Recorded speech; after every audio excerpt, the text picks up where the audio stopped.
Steven, what's the cutoff point to wish someone Happy New Year's? We asked this last year, Derek. Yeah, I know. We regurgitate the same questions. I mean, at this point, how many episodes have we done? This is our God. I don't even know. We're up there. We're closing in on 300. Sometimes I'm going to ask the same questions. We're close to our 300 mark. Yeah. I would say, and I think I'd say today. I think today, January 4th, is the cutoff, mainly because I didn't know if like people from KCBS would be down with me kind of calling people out, because on Friday, a lot of people were saying Happy New Year who they haven't seen for the first time. I'm like, it's been a couple of days. Is it really, And so I'll give it the 3-day grace period, but after January 4th, we're done. Yeah, I'm with the Larry David school of thought that once you get to the third day of the new year, it's donezo. Like, right. Everyone has been sharing that clip of him talking to the pregnant woman at the gym, yes, who uses the treadmill while she's pregnant, which is a big no-no.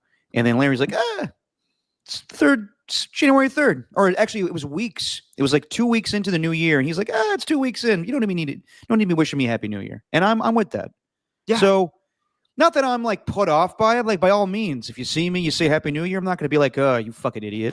But like, for the most part, yeah, if I see you every day and you're saying Happy New Year to me still, stop that. You could say it once. You could say it once, but I think like after you say it once to somebody, I don't know. I kind of get tired of saying it. I kind of forget. I'm not really a big Happy New Year guy. I'll do it to like in text messages to people that I haven't talked to in a while. But like, if I see, I'll say, what's up? Like, I don't know. It's the same old shit. It's a new year. Yeah, we like to change, but there's, same routine reactions we're going to have with people. It's just it's just the thing, Derek. I know. I like how, by the way, I like how, I don't know if you watched any of the New Year's Eve celebration stuff. I like how Planet Fitness. Not really. I like how Planet Fitness has still taken over with these terrible looking hats. These top hats that say Planet Fitness all over it. And it just looks so ridiculous when you're in Times Square and you're kissing your significant other and you're both wearing these dumb Planet Fitness hats. Those got to go. I'm all for the glasses. I'm all for the 2025, 2026, 2027. I'm all for those because you can create glasses out of that. That's fine. Yeah. But they need to stop making these Planet Fitness hats happen because they're not going to happen. Yeah, I think you're the only one that cares about these hats. I have not seen these Planet Fitness hats. Now, I know Planet Fitness does a lot of ad campaigns this time of year. Like, I remember this time last year, we were talking about Megan Thee Stallion doing her commercial, where she's like, I have no legs, which was pretty funny. But, yeah, this is a big gym time of the year. But I can't say I've seen the Planet Fitness hats, Steven. I did see clips of it's just specific to these New Year's Eve things in Times Square. The Andy Cohen and Anderson Cooper shows. Correct. Yeah. Correct. Yeah. Jesse and I watched the highlights last night. I think those two are hilarious. Okay, see so you watched the highlights? How many highlights were they from that broadcast? Just a few. Not many. Okay. Not many. Okay. So when you say you watched the highlights, it was like a 5-minute video. No, it was like 45. Jesus Christ. Yeah. So 45 minutes of highlights? Well, something like that. Good Lord. Well, what do you want me to tell you? Okay, let me make up for it. Come on, Mr. Football Guy. I also turned on NFL Pro, literally typed in Malik Mustafa, typed in tackles, and watched all 74 tackles that he's made this year. How about that? Nice. And I believe it's Malik. I've been corrected so many times on that name. It's Malik. He's a Malik. Okay, I've been corrected the other way then. I don't even know anymore. It's like I got it wrong with Malik. It's right. Malik. If it's not Malik, you're correct. If it's not Malik, then everyone's been pronouncing it wrong this entire year. No. You're correct. For anyone to correct somebody on how someone's name is pronounced, I shouldn't be doing that to anybody. Yeah. Very fun, by the way. If anyone has an NFL Pro account, I'm not kidding. When like you could obviously click the next play if it's just kind of like a tackle where he pushes someone's out of bounds. But if you're seeing him play free safety and you're seeing him play single high, he's deep downfield, and you see that the ball carrier only got like 3 or 4 yards out of the play, you're like, oh snap. And then he is like a heat-seeking missile, man. He don't stop. No, he knows how to hit. I just don't know how he is in coverage, and I need to get this NFL Pro next season. Don't You you can have it? I thought you had NFL Plus. I think it comes with NFL Pro. Is it part of NFL Plus? It's like an I, add-on. I think it's like NFL Plus Premium. You add on to it. Yeah. I don't know if I have premium. I've been sneakily using my dad's to watch games back, but I don't know if you could do the whole NFL Pro thing, and I should do it on my own anyway. Oh. So yeah, I've been hearing you talk about it, Dina Kurtenbach's all about it. So yeah, I need to get up on my all 22 next season. Yeah.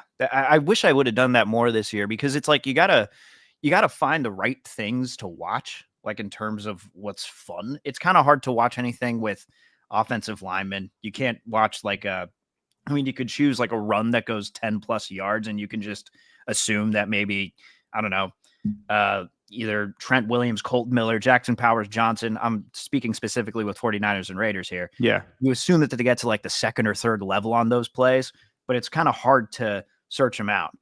But I'm going to now watch the hardest hitting free safeties. Just type in tackle and watch them because you can get through them in like a half hour. Okay. It's entertaining. I was just Yeah. I was sitting there like the dude in South Park when they were playing League of Legends or World of Warcraft, whatever that episode was. Oh, just that. Yeah, the guy with the glasses. The guy with the glasses. I'm just sitting there like, yeah, dude, just hitting next play, like just. Well, that sounds more enticing to me than watching 45 minutes of Anderson Cooper and Andy Cohen highlights. Hey, man, you're entertaining. All right, Anderson Cooper. It's fun to get a different side of Anderson. But isn't it the same thing every year where he's like, take a shot? Yeah, it's funny. But he's done that every year. The man doesn't like to drink. Yeah, that's why it's funny. Okay, it's entertaining, Eric. All right, entertainment. Okay. All right. And by all means, we will talk about Steven's idea of entertainment when it comes to reseeding for all of sports. He wants to have just chaos everywhere in the NBA and college football. As long as Steven's entertained, that's what's most important. Look, man, we'll talk about this when the NBA playoffs come around, but I will be vindicated when that happens.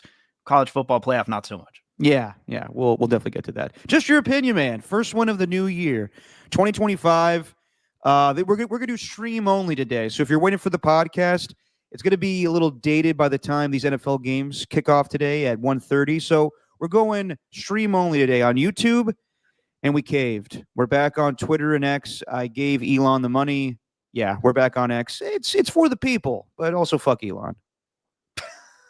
Okay, fair enough. How was your New Year's?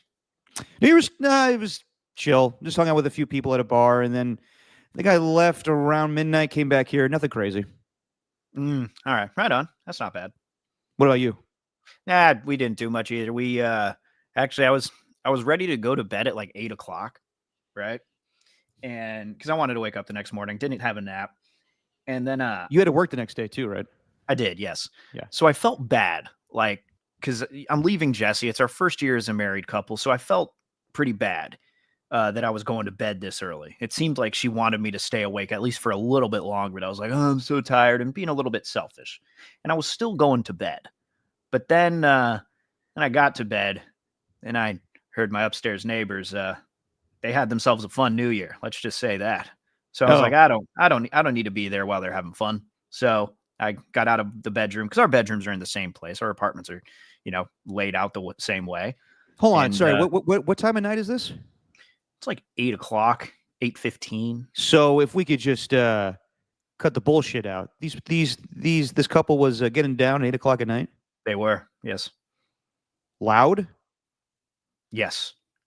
Jesus. It was loud enough for me to hear. Look, I got no problem with that, man. No, I mean, hey, whenever you want to, but like, you got to be a little courteous. Like, if you're going to bone, do it at like a reasonable hour at like midnight. I'd rather not them. I'd rather them not do that. Well, yeah, actually, you know what? Now that I think about it, maybe they were doing the nice thing by boning early. They were doing it they were being courteous. Yeah. Yeah. It's a courteous fuck. I get it. Yeah. Yeah. They're actually a very nice couple. I've met them a couple of times, but oh, nice. But isn't that the weirdest thing? You run into somebody after you hear them having sex, like, oh, good for you. Yeah, I just didn't need to hear it. Didn't need to. So yeah, I came back out and ended up having a couple of glasses of wine. We talked about our goals for 2025. Then I went to bed. And how long was that? What? How long was what? How long was the wine and the goals? It was like an hour. Okay. Well, there you go. I went to bed at 9. Yeah, East Coast New Year. Although this is kind of a made for podcast story, I guess. So we wanted to kind of celebrate New Year's Day. We were like, all right, let's go out to dinner. My mom gave us a gift card to this restaurant downtown. And in my head, I'm like, oh yeah, this is awesome. Yeah, I've always wanted to go here. Can't wait. So we ended up getting a reservation for the next day, 6:30, New Year's Day. All right, cool. So we go there, and it's a great place. It was called Lita. It's got these cocktails, and it's like a Caribbean style place. It has a lobster corn dog, which costs like $37, but they like a lobster corn dog. They literally just put a stick up a lobster's ass, really, the lobster tail, and then you eat it like a corn dog. Not deep fried. It's not deep fried in batter. You can literally see the lobster. It's, right. It's like you're just eating a lobster. I'm in. You're eating a lobster on a stick. But they have all these really great cocktails. Sangria. I had a mojito, sangria. Jesse's like mojito. And we're spending like, hey, we got this gift card. Let's splurge a little bit. Oh, I'm gonna get this. This is a little more on the expensive side, but no problem. We got the gift card. So we have our meal. It was terrific. I had a couple of cocktails, had a nice dinner. She had like this risotto with steak. I had this black pepper shrimp dish. It was all very, very delicious. Then the server comes up with the bill. I look at the bill. I'm like, no problem. We got this gift card. We're only gonna have to pay like $30. Uh-oh. Take out the gift card. At the wrong damn restaurant. Oh, I got us at the wrong restaurant. I told Jesse, make a reservation at this spot because this is what we got the gift card for. And lo and behold, it was not said restaurant. that is so you. So you didn't care to look at the gift card that you received. You just assumed that it was at a particular restaurant. We looked at it once on Christmas, and then I looked at it once on Christmas, and I forgot that it was another restaurant, both with 4 letters in the said restaurant's name. The one we went to is called Lita, Lita. Lita. Yeah. Can you say it for me? Lita. Lita. Lita. There you Lita.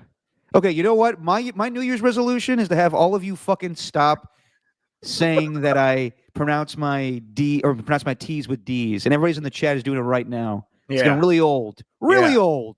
Risotto. Yeah. But the place we were meant to go is called Elia. Elia. So instead of Lita, Elia was where we were meant to go. Kind of in the same location? Yes.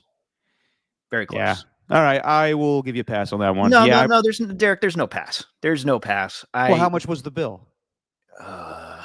Without tip, it was a solid $135, I think. That's not terrible. It's not a terrible thing. And Jesse's like, she's thinking, we got the gift card. I might get an extra glass of wine. This wine looks really good. But she didn't. And yeah, that was so bad. My God. Yeah. Well, you live and learn. Next time you look at what gift card you got. I know. It's like, I texted my mom. I'm like, hey, Mom, we're going to use your gift card. Can't wait. Thank you so much. Well, you know what? It's not as bad as you were there the night that we all went to Ricky's, and I thought I was getting comped, and we didn't. Yeah, that's worse. That was 10 times worse. But that's fine. That's fine. I mean, it happens sometimes. Shout out Ricky Ricardo. Rest in peace. Good man. His, just wife. Ricky Ricardo? Yeah. That's his name. Really? Yeah.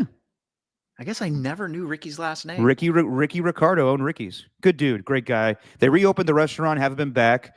But, his wife didn't like that we were having a free meal. And at the end of the day, we were billed when I thought the meal was going to be comped. But I've been in that place many a time where he gave us free drinks, free Don Julio. If I had to pay once, not that big of a deal. It was just inconvenient to the rest of you when I told you the meal was going to be free. Yeah, just inconvenient when we were the ones that went, and you're Mr. Hotshot. Been here before. I'm going to get this meal for free. It's all good, guys. Good. Can you blame me, though? Because it literally was, this meal is going to be comped, and then halfway through, Ricky's like, hey, my wife is really, she wants you to pay for the meal. And I was like, well, what could you do? Actually gone on your promise and comped it, or maybe pay for all of us, Derek. How old were you at that time? That was a long time ago. God, that was a long time ago. I probably was like 25. Yeah, we were 26. Yeah, dude, we were in our early to mid. That's crazy. I know. Hey, it's a fun story. It's like, all right, well, you know what? Shit, guys. Guess it's not free. Break out your wallets. Yeah. Yeah, and you know how Cody reacted. Oh, dude, Cody would not let me hear of it. Oh, I thought you were a big man, huh? You told me it was free. I didn't come with any cash. What the hell is this? Was that the one for the Warrior game? It was a shitty night altogether. That was where we thought the Warriors were going to sweep the Cavaliers the second time around, the first championship with KD. Right. And that's the only game they lost in the postseason where the Cavs hit a shit ton of threes. Yeah. That was, yeah. You live and learn, though, friends. Look, man, we got a great table that day. Yeah. Got a great table. It was all good. Hey, it's great sports talk fodder, podcast fodder. Yeah. Mm-hmm. Yes. Thought I was getting a free meal. Didn't. Next time I'll bring more money. And next time I'll pick up the whole tab. That was a bad move by me. In that situation, I'd be like, all right, it's all on me, guys. It's fine. I don't even remember paying, to be honest. Yeah, I don't know what the fallout was. Maybe I did end up paying for everybody. Regardless. Didn't Townie foot the bill, or was that in separate? No, night? that was at Pick 6, right? Where the full story there was I drank. You love this one. I drank like 7 micheladas, got sick, went to the bathroom, threw up.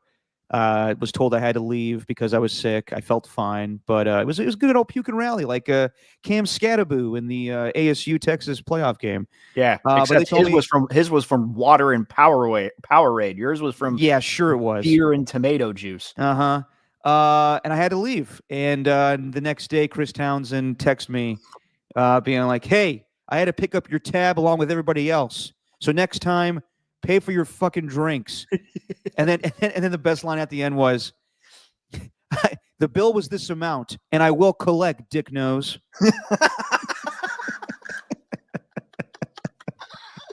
Oh man, we need to get that guy on. Chris Townsend? Yeah, of course. Yeah, I'll be down. With the plan in the New Year's to get a lot of people on. We are going to try to do a Raiders roundtable with our guy Alon Desai, who fills in for a lot for Steven.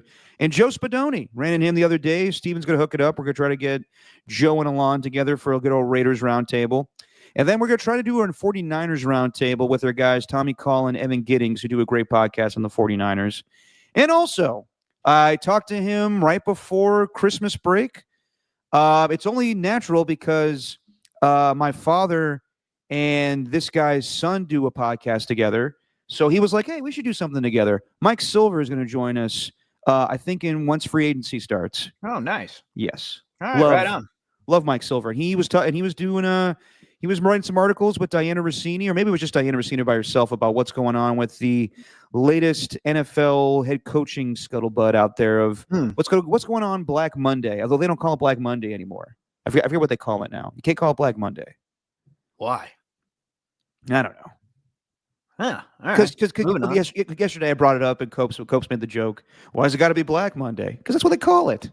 Yeah, okay. Yeah. I mean, I guess he's not wrong. So let's start there. And I can't believe this, even though, like, when you think about it, it has been a long time. But tomorrow and today being the last week of the NFL season, I'm like, where did the time go? Jesus, it just felt like a couple days ago we were talking about Brandon Ayuk not showing up for training camp, and then he got the deal. And then the rest of the season just kind of seems like a blur at this point. I don't think it was a bad season by any means. If you're a Niner fan, yes. If you're a Raider fan, yes. But I thought we got good football. I know in like years past we've complained like, oh, the play wasn't as good as in previous years. I thought everything was fine. I got a question for you on that. You can finish your. You can finish. No, I was just going to say, like, I just kind of went quick. I don't know, like, if for an 18-week season, and I'm not working at NFL Network anymore, where like every day it's football, fantasy football, making highlights. This is the first time where I was like, damn, that actually went pretty quick.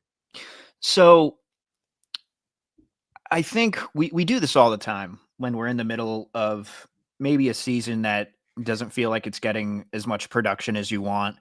Like I remember in the middle of the season, it was no question that apparently college football was putting out the better product than the NFL was. Mhm. But I'm wondering, and I think I sent you a tweet on this. Do you think the red zonification of football has kind of ruined people's perspective of what football actually is?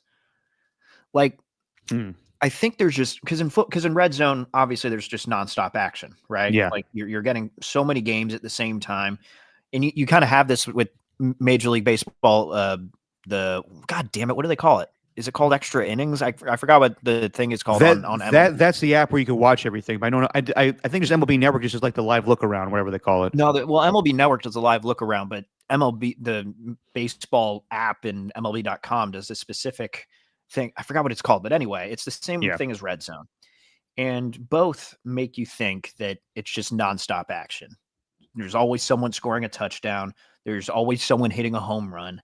But when you watch just a regular game and you're not watching any highlights, you don't have Scott Hansen going back and forth. Like, do you think that's ruined people's vision of what football actually is? Like when they watch a single game, they're like, God, this is boring. Nothing's happening. Well, not much really does happen in a football game, truth be told. Like a and I just stole that saying from a sitcom, truth be told. I've been watching this British one, but anyway, they say truth be Truth be told. all the time. told. But it feels like people just say that football didn't put a good product out there because there's not a lot of not as much scoring as say that happens in red zone. I wonder if there's a point to that.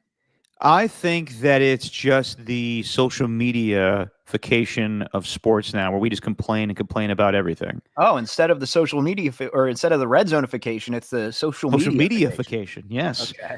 And I love how we add fication to everything too. Oh, it's great. It's a I fication sensation. now that I pay for Sunday Ticket, I feel like I'm missing out on a lot of football when I do have Red Zone on.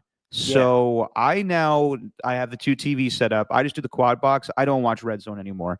I liked it a lot better when Andrew Siciliano did it. I know everybody loves Scott Hansen. Scott Hansen's not terrible. He's just kind of, he reminds me of the guy in Truman, or no, sorry, not Truman Show, Liar Liar, the stepdad. He's just a little Magoo. He's just like weird. You know what I mean? Like Andrew Siciliano is Jim Carrey in the movie. He's the fun dad. Scott Hansen's the weird, creepy guy that's trying to do the claw with his kid, and you're like, that you can't do it as good as Jim Carrey. Pretty good analogy, huh? I don't know. I don't know about that one. All right, fair enough. I don't know about that. It was kind of a stretch. Yeah, well, it's just comparing Andrew Siciliano to Jim Carrey in that movie when Yes, his whole thing is he's trying to get along. That's a weird analogy, bro. It is. But I thought it was apt. But I didn't watch Siciliano. I didn't have DirecTV. I only ever watched Scott Hansen, if I ever did. But I had someone bring this up to me too. And, you know, it's a guy who works at KCBS, and we talked about it for a while. And he used to watch it all the time. He had Sunday Ticket on DirecTV, used to watch Siciliano. And he said Siciliano did a much better job of explaining things, not constantly switching. And I have found this year, and over the past couple of years, but maybe I've noticed it more this year. I don't know. It's not all Scott Hansen's fault. It might be his production team as well. But there are too many plays where something happens and they just switch over to the next game where it's like, well, wait a second. I wanted to see how that played out because that didn't look like a catch, or maybe was that a fumble? You know, like they just switch. Someone got hurt, something like that. Yeah. I don't know what Andrew Siciliano was like, but he was giving me a pretty good explanation that Siciliano was much better in terms of like keeping the play on the play instead of just switching back and forth. Yes. Siciliano was way more calm. He knew when to break in, when not to speak. And just speaking from experience, from what so NFL Network produces Scott Hansen's NFL Red Zone, and it was a chaotic process from what I saw behind the scenes. You literally had people cutting many little highlights while games were going on. They wanted like nothing is just like, oh, let's just go back and show this. Like everything is done with editors. It's such like that's why TV is such a pain in the ass. So when everybody's like complaining about, things that are done in the trucks or why do they switch to that game, it's because they got so many things going on and so many people screaming at each other. It's a chaotic clusterfuck of a process to do NFL Red Zone. And now that NFL Network has cut a shit ton of people, I can imagine that process being just a total bitch. So I don't blame Scott Hansen for having to deal with that stuff. I think it's a lot of people doing a lot of things at once. But he's just not as cool, calm, and collected as Andrew Siciliano doing it. But I will say this. I don't know how you feel about this, Steven. I mean, tomorrow's going to be the last Red Zone of the year when Scott Hansen had to change the catchphrase of 7 hours of commercial-free football. Now it's just 7 hours of Red Zone football. I wonder if that's going to turn people off. And it's not that big of a deal. Like Siciliano was doing the same thing where there were mini ads popping up for shop at NFL.com while Red Zone was going on. But people do value that there is zero commercials during this thing. So I wonder if more people are going to be like, no, you lied to me. I just want to watch football instead of, having product placement for a jersey. I like having the Red Zone on the corner than 3 other games playing. But then you already seen that play. Sometimes, but there's other plays that are being shown. And normally I'm trying to choose the top 3 games that are being played. Like, I mean, if it's like if it's 49ers or Raiders, I'm probably putting I'm creating a multi-view thing but I'm going to open that game, put it on the main screen, and then go back when it hits a commercial break and then just see what's going on. I like having Red Zone in the corner, but it just watching it on its own, I can't do that anymore. I just can't. Yeah, no, me. Just Red Zone. Yeah, me neither. Like when I didn't have NFL Sunday Ticket, I think the first year that I moved back here, I was watching Red Zone. It just kind of drove me crazy because I feel like I'm getting everything on a delay. Now, like with it going to YouTube TV, I like having, every game all at once, kind of like I'm doing my own little sports bar thing. Yeah. But yeah, it's kind of weird. This is the last week of the season, and it's a very weird week because it's a mix of games that have high importance. Of course, Vikings and Lions tomorrow for the number 1 seed in the NFC playoffs. The loser goes down to the 5th seed. And then there's, the Cardinals and Niners, which means diddly poo. It's basically a preseason game tomorrow. Diddly poo. Diddly poo, as Jim Morris Sr. would say. But let's talk a little bit about the implications for tomorrow. The implication. So the Raiders and Chargers play, and this game is pretty much meaningless. Now, the Chargers could be playing for seeding, but based on what happens today between the Bengals and Steelers, it may mean nothing. So if the Steelers win this game, then the Chargers are locked in at the 6th seed. But if the Steelers do lose, that means that the Bengals are still alive, and the Chargers could leapfrog them to go to the 5th seed. However, as I said last podcast, this very well could mean that the Chargers rest everybody, Taylor Heineke plays, and a bunch of backups, and it's another winnable game for the Raiders. And then they move up or down, however you want to see it in the draft. They could go from their 8th now, they could go all the way to 10. And you could have it very well that if the Raiders win tomorrow and the Niners lose, it's 10 Raiders, 11 49ers, which I never thought that would be the case. Yeah, it's crazy. Despite how bad the Raiders have been this season and how mediocre the Niners have been, I never thought they'd be that close in a draft like they were, 2018 when it was 3-4 Raiders. To put it 3 Niners, 4 Raiders, whatever. No, it was 2, wasn't it? Oh yeah, you're right. It was 2 49ers, 4 Raiders because it went Bosa, Cleveland Farrell. Yeah. Then what's Quinn Williams in the middle. Quinn Williams was taken 3rd. Yeah.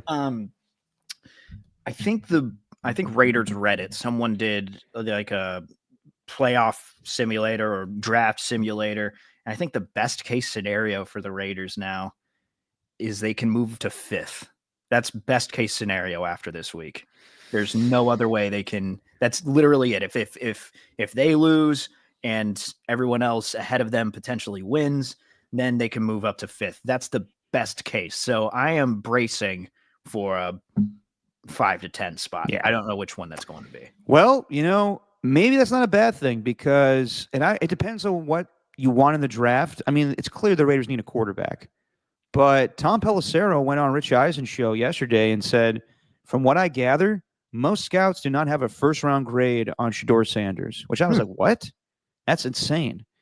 And same thing could be said for Cam Ward. I thought I saw Diana Rossini's piece today that A lot of people don't have high opinions of Cam Ward and Shador Sanders. They think right now Bo Nix would have been taken ahead of both of those guys. It's very early on in the draft process. We haven't gotten to the combine. At the end of the day, I hear all that, but teams are quarterback needy. They're going to overdraft guys. Like we saw it last year. 6 quarterbacks were taken through the first 11 picks, 12 picks. So I think that's going to be the same this year. Like I like your idea of Jackson Dart, but it could be that he's such a, like, people are going to say like, oh, well, you can wait till the second or third round. People are like, we're not going to wait that long. Like that's what I thought about with Michael Penix. Remember we were talking about like Michael Penix could be a second round pick.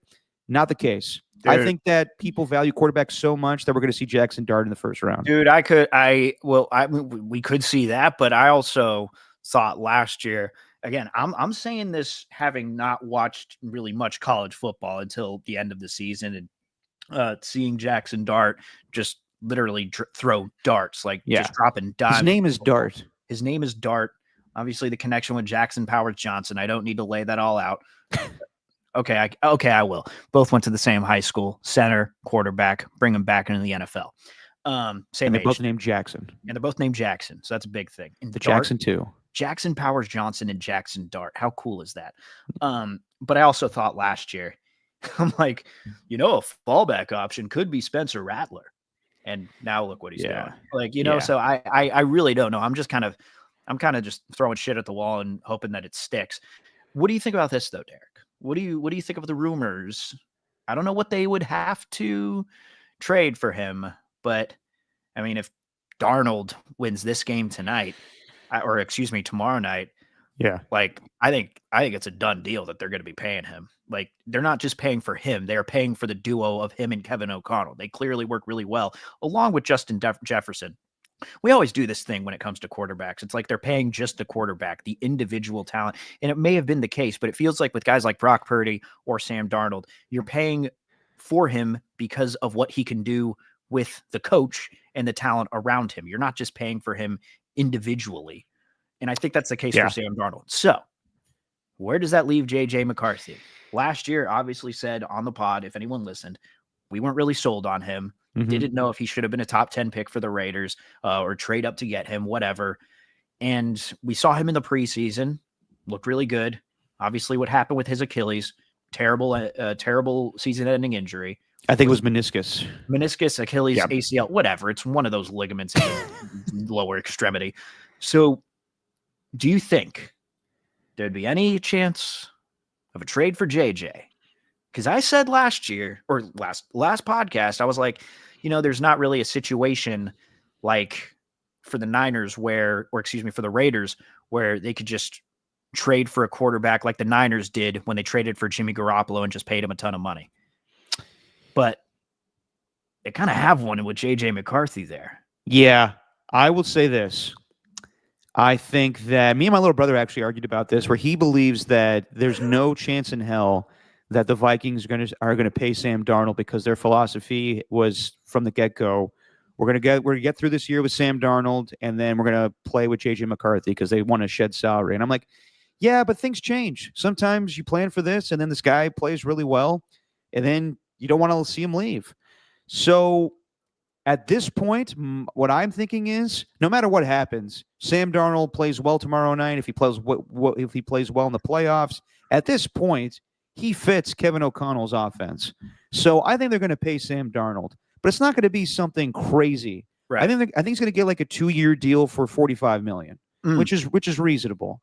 And if that's the case, you can hang on to J.J. McCarthy. Yeah. I don't think the Vikings are going to move J.J. McCarthy this offseason. I think they're going to have him be the backup. It's another redshirt year. It's going to kind of be like Jimmy and Trey Lance a little bit where, all right, eventually J.J. will be the guy, but we're not confident in him just yet.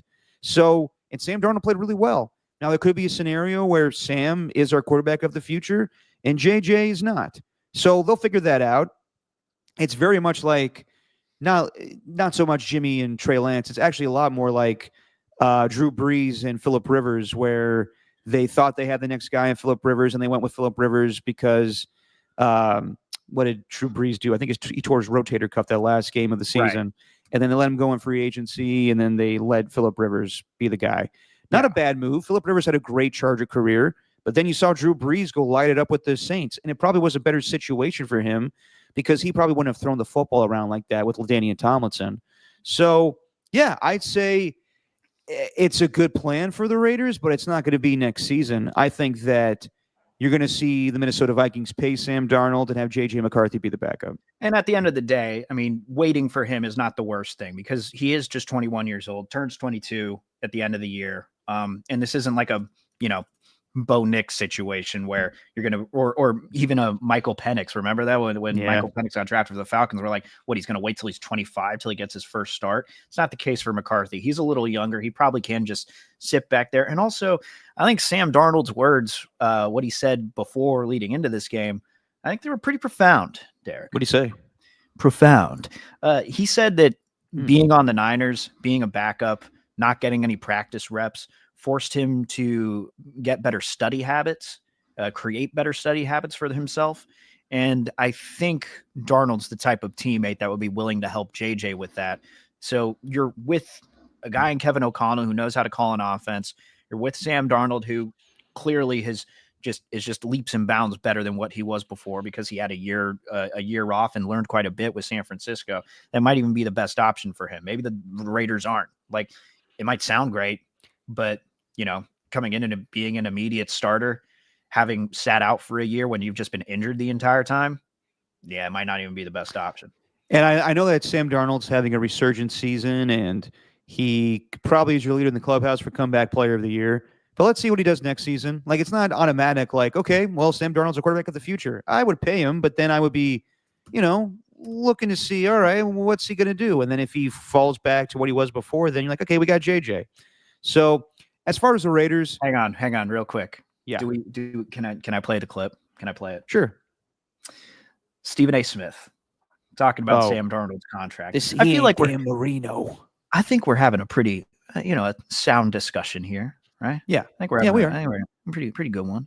Mm-hmm. Well, at least we're not like just bringing points up and creating them out of thin air. About Sam Darnold, and again, he deserves credit. We know he's had a stellar season, et cetera, et cetera. The man hasn't thrown for 300 yards since November 24th against Chicago.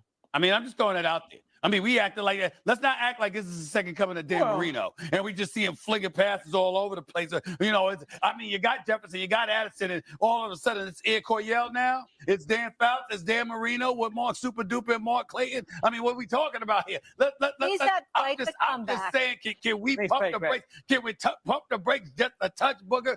All right. That sounds like me when I have a cold. Yeah, I know. When Stephen A. Smith does it, I mean, you're saying that he's not Dan Marino. I mean, is he Dan Fouts? Is he Ed Coryell? I mean, what are we talking about here? Yeah, it's just the thing is he threw for 377 yards the week previous. I think that was a season. I thought he did. Yeah, I was about to say, like, he also threw for 400 yards. He also threw for 347. So he's thrown for over 300 yards twice this month. As a matter of fact, this is about as good as he's been playing, save for that one game against Houston down there. Where I'm firing my research department. They let me down. Dude, that's so bad. Yeah, I mean, that's bad. Okay. If his argument was if his argument was true, like, even that, like, it's not all about stats. Like, he's playing very well in this scheme, but the fact that he got that wrong to begin with is like Stephen A. This I texted you after that Ohio State Oregon game. I was like, God, I was really hoping Chris Fowler and Kirk Herbstreit would be like, well, I wonder what they're going to say on First Take tomorrow again. Right. It's just fun to needle those guys. Like, they're not for everybody. Like, and they also they're hot take machines. Like, how could you get behind that sometimes? Yeah. I do that. I used to do that a lot on the 5 a.m. Sometimes I create like a stat out of thin air thinking that he hasn't done this, and then I'd make a mistake. Normally I'd correct myself, but that's the crutch though. You bring up something, you bring up these facts, and then you just start using old players as an example. You don't give actual analysis. I mean, he's not Dan Marino. He's not Dan Fouts. No one's saying that, Stephen A. You can't give any actual analysis. Besides, he's not one of the greatest quarterbacks that we've ever seen play. Of course not. Like, no shit. This is where we're at. Like, come on. Yeah, I mean, at the same time, like, we're all saying, like, oh, Sam Darnold having a great season. Does anyone think they're actually going to win the Super Bowl, though? I think there are some out there. They'd be a Cinderella story for sure.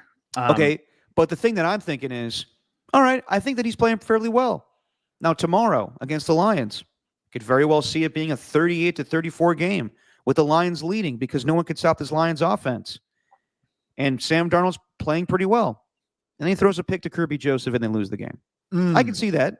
So I think it's, I think Sam Darnold, I think they could be a very scary team in the playoffs. They have a very good defense and a lot of skilled players around him. If the matchup is Vikings-Rams in the first round of the wild card matchup, I'd probably lean Vikings. But I also this is why the NFC is so fucking wide open, because I'm not buying the Vikings 100% because of Sam Darnold, even though he's having a fantastic season. I can't buy the Lions because of their defense. I think their offense is the best I've seen in quite some time. But at the same time, how could they stop anybody? And you're not going to score the same amount of points you do in the regular season as you do in the postseason, unless you're the 99 Rams. And then the Eagles, Saquon, he's going to sit this week. And I think that they look pretty good right now. But sometimes I wonder about Jalen Hurts, and he hasn't cleared concussion protocol yet. If you're talking about the Super Bowl, no team from the NFC is going to be like, I think they can win it. Like, no, It's going to be all AFC teams. Like, the NFC is going to be underdogs throughout this playoffs and really for a significant portion of the future here until, I don't know, Josh Allen, Patrick Mahomes. I mean, we saw the Bengals. I mean, they suck to start the year, and look at them. They look like one of the best teams in football right now. I can only assume that they will get better if they manage to stay healthy next year. Like, the AFC is just going to be favored until, I don't know, the NFC turns something around. Like, the Niners have always been that team where it's like, all right, it's the Niners really versus the AFC. Who's going to win it in the Super Bowl? But now it's like the AFC versus, I really don't know. It's because of the quarterbacks. It's Mahomes, Lamar Jackson, Josh Allen, Joe Burrow if they sneak in. That's why I always think the 49ers are a really good team, and Brock Purdy's a really good quarterback, but he's not better than those guys. And in the end, I think those teams would get the better of the 49ers if they met up in the Super Bowl. Yeah. And they have. Mahomes has done that twice to them. God, dude, how tomorrow night, man? Like, I know. Jesse asked me earlier because we're going to run a couple of errands tomorrow, and she asked me do you really care to watch these games full live? I'm like, Raiders, Chargers, 49ers, not really. Like, I mean, what's the intrigue there? See if Josh Dobbs can audition and get himself a potential job through free agency. Watch Jawan Jennings reach 1,000 yards. I really don't know I really don't know. But I think Kyler Murray has like 250K on the line if he rushes for a touchdown or something. I don't know. Nice. Yeah. God, he's going to be able to buy so many cool Black Ops 6 skins and guns and stuff that you got to pay for. And stuff. Oh, man, so many Battle Pass rewards. So there's that. But I'm like, Sunday night, we can't be doing anything. Yeah. Like, it's Lions Vikings. It's so cool. It's so cool. Considering, too, it's like not just a battle of, two teams where they haven't really won anything recently, but it's a battle of Ben Johnson versus the guy who fired him and Brian Flores. Yeah, I saw that. It's Kevin O'Connell up against Aaron Glenn. By the way, Alex Anzalone's coming back, I think. That's a pretty big deal. I've heard mixed things about that one, but yeah. Oh, really? I saw that Rappaport said he may be a long shot to play, but then some people are saying he may come back. Regardless, it's a big game, and the Niners are playing a insignificant game where KMBR, Adam Copeland, has been told by our program director, Mike Kohler, let's make this post-game show go super fast so we can get to the Westwood One broadcast of Vikings-Lions. Yeah. I mean, it's the biggest game of the regular season, no doubt. God, isn't that crazy?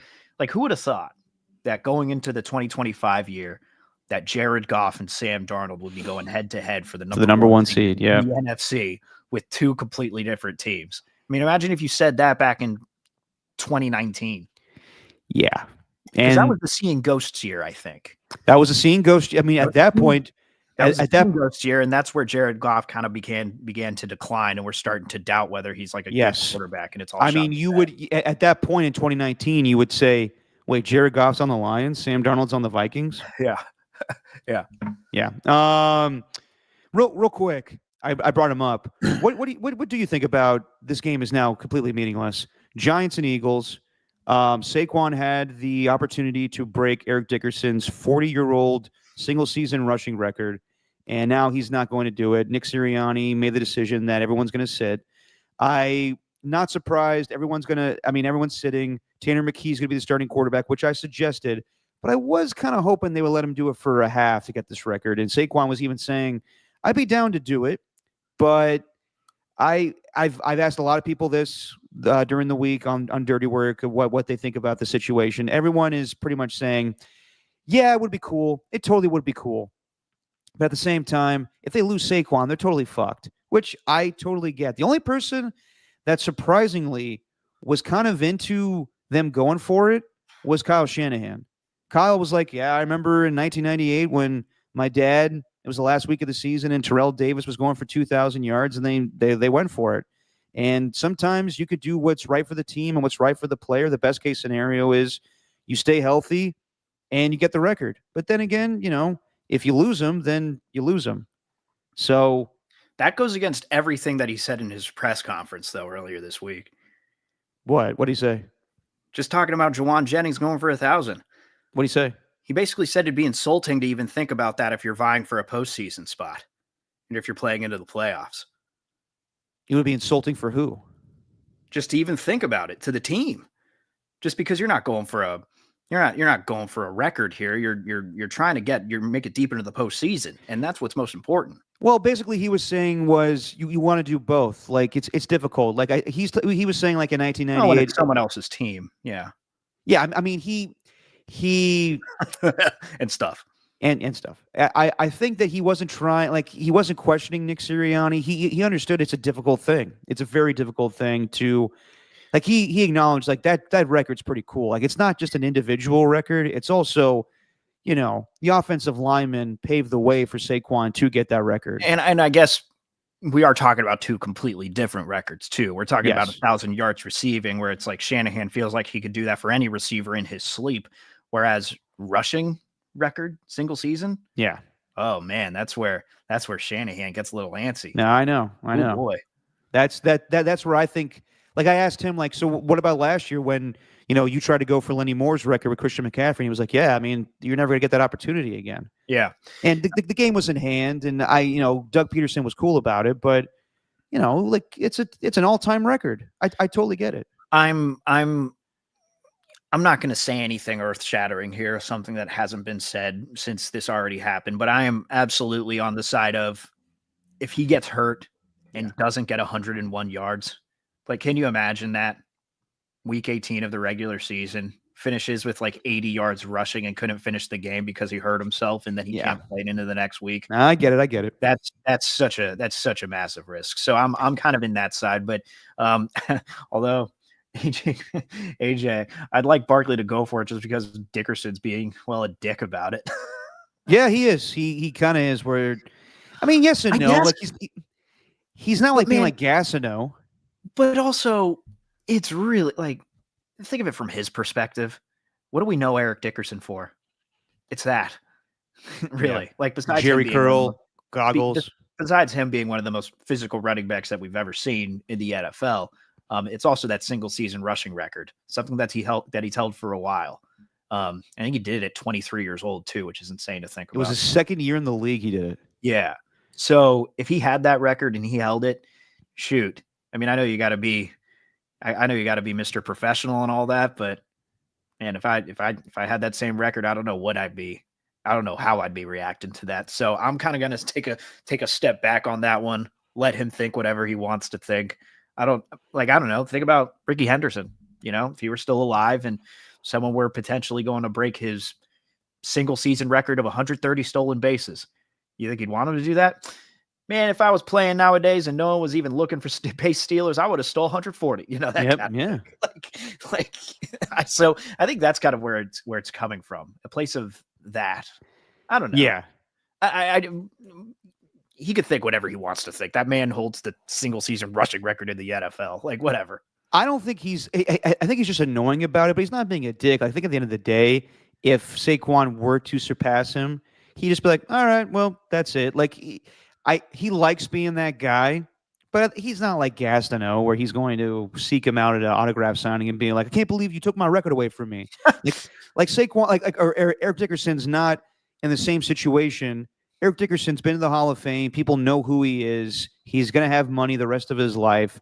Gastineau was and is in a entirely different situation. But I also do think and not just the record, and I know there's always that argument about like how there's more games being played nowadays and all that. That's a big thing. But he's had fewer carries, but I think what shocked me more about that was, God damn, how many carries did they get per game back in a 16-game season? I know, dude. It's insane.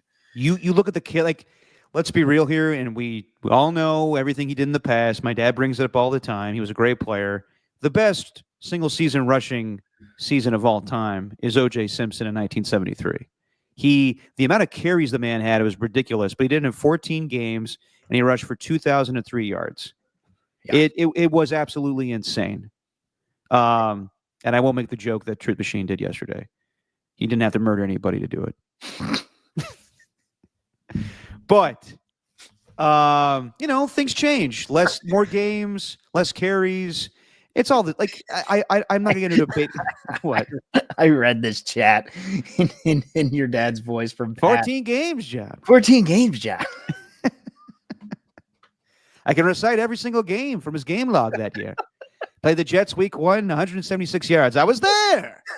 So yeah, either way, I'm a little disappointed. I kind of want to see Saquon go for history, but I 100% understand you're not going to win a Super Bowl if Saquon healthy is not healthy. Saquon Barkley is not healthy.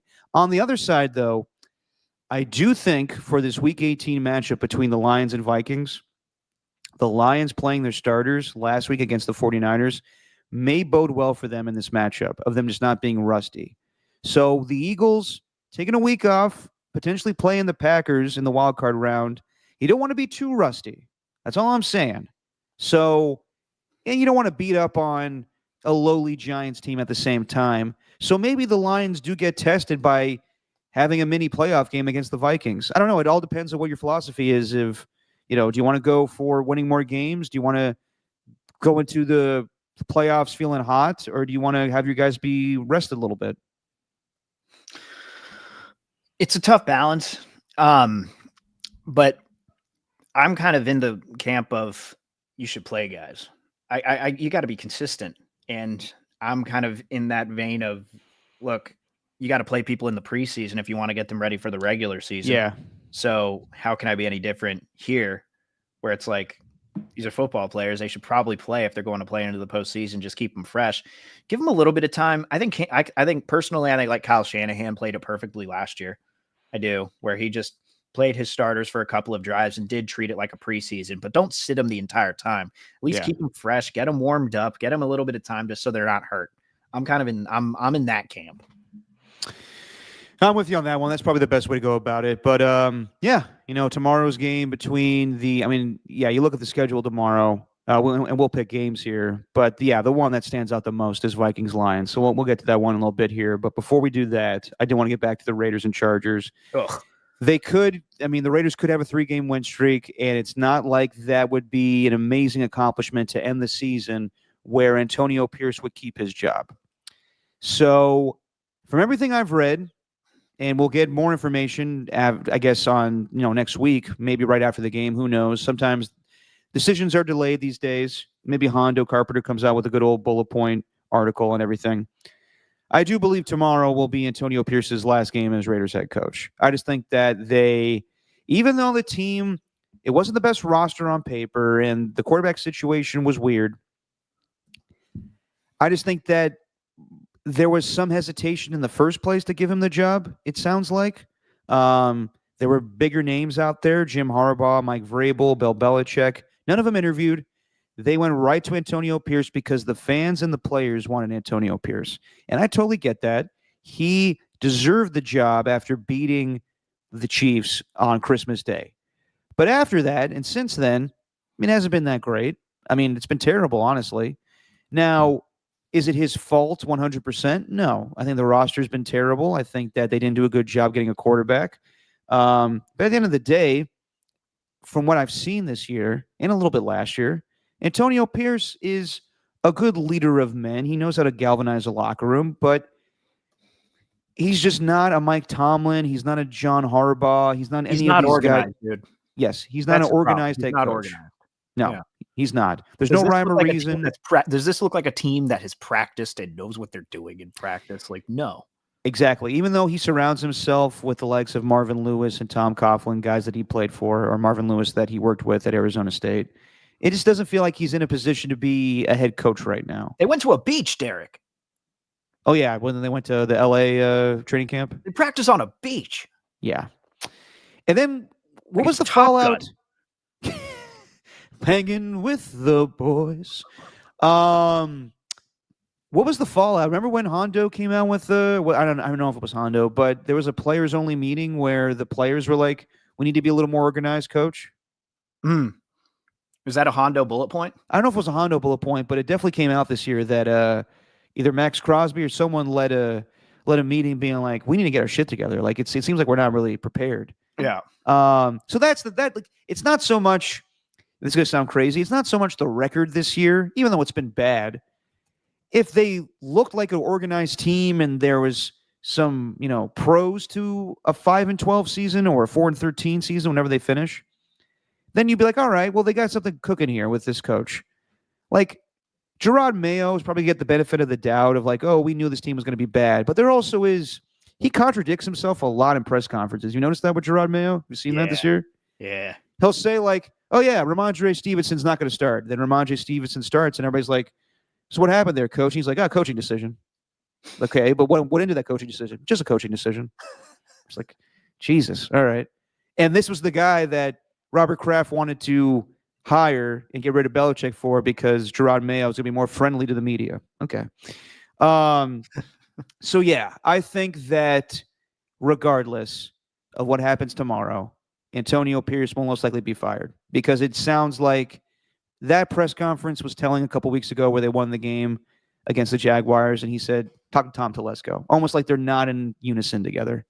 So, yeah, I think while he was the great guy after Josh McDaniels was fired, I am 100% anticipating that Antonio Pierce will be fired after tomorrow's game. Yeah, I am too. It's what I think everyone's expecting. Can we just at least we do this every week. We've been talking about this for like 3 weeks straight. Just take all of this out of it, all the history, what this team has gone through. They did something pretty funny yesterday. Did you see this from practice? No. Oh, yes. Yes, I did. A couple of days ago. Look. You love yourself some Jackson Powers Johnson. Dude, come on, bro. I was told I'm going to love this guy. And you do. And they clearly know me because I do love this guy yesterday. And if you're watching the podcast, this is why you need to watch this podcast. All right. I mean, you can listen. Well, you're only gonna be able to watch this one. We're not going to podcast this one. That's true. Go back on YouTube and check this one out. Go into the live tab thing, and we're right there. Our most recent episodes are all there. The Raiders swapped jerseys at practice yesterday, and I think you got Aiden O'Connell wearing Tyree Wilson's. I don't know. Is that is that Gardner Minshew at 69? No, number 41. Is that? I don't even know who that is. It kind of looks like Gardner Minshew, but he's probably not on the practice field now. Yeah, what? I know. Why would that be Gardner Minshew? It makes sense. But anyway, okay. The guy to watch out for is when Jackson Powers Johnson swapped jerseys with Max Crosby and decided to go all out. Oh, dude. Come on. Yeah, that's funny. It's funny. It's like I saw someone say Max Crosby really let himself go as if they didn't know that they switched jerseys. He kind of looks like Patrick. He comes like Patrick from that SpongeBob episode where Mr. Krabs like trying to hang out with them. He's like, "Hey boys, are we hanging out?" And then it's just Patrick's just big old stomach. Yes. Just saying, man. This guy's all time. All time. Those are that's the future of the team, though. JPJ. That guy's the future of the team right there. Look at that. There. That's the future of the Raiders. JPJ, Max Crosby, Brock Bowers. God, they need a lot of other pieces on that team if they want to compete, but at least they got that. And I'm telling you, man, if you rewatch any of those Raiders games, it's fun watching. He makes a lot of mistakes, but they're rookie mistakes. But when I see Powers Johnson literally running downfield trying to hit somebody, even though there's no chance of the play getting extended to get any more yards, I think that means something, man. They got these guys who have this high motor, this high engine, who just love football. It sucks that they just don't have the other pieces around them that really can make up like a competitive team. Again, they're playing with like a lot of guys who would probably be number 2s or 3s on other teams who could still play, but not guys who are number 1s. They need a lot of number 1s going into the season. I'm not talking about Marcus Epps. Yes, I got you. But I mean, like even the botched snap that screwed up the game against KC, I think that will be a learning moment for Jackson Powers Johnson. I'll just only make him a better pro. But yeah, I do think that tomorrow is Antonio Pierce's last game. And if you look around the league right now, there's 3 openings for sure: the Jets, Saints, and Bears. I think by the end of next week. Last year we had, I think, 9 openings, which was crazy. And like every day there was somebody new. Belichick got fired. Vrabel got fired. Pete Carroll got fired. This year I don't see as much. If I just say right now, the ones that I think are definitely happening, Jaguars would probably fire Doug Peterson. I don't see him coming back. I brought up Antonio Pierce. I think that's it. I can't think of anybody. Like I read today that the Giants are looking most likely, this is from Diana Rossini, that it looks like Joe Shane will come back as general manager, but Brian Dable will be fired. Which I'm like, I would flip-flop that actually. That's insane to me. Yeah. I would keep Brian Dable and I would fire Joe Shane. Because Joe Shane looked like he's a fine guy, but like he didn't come across very well in that Hard Knocks. This is what they talk about when they say it starts from the top down. Like if you do that, if you keep the guy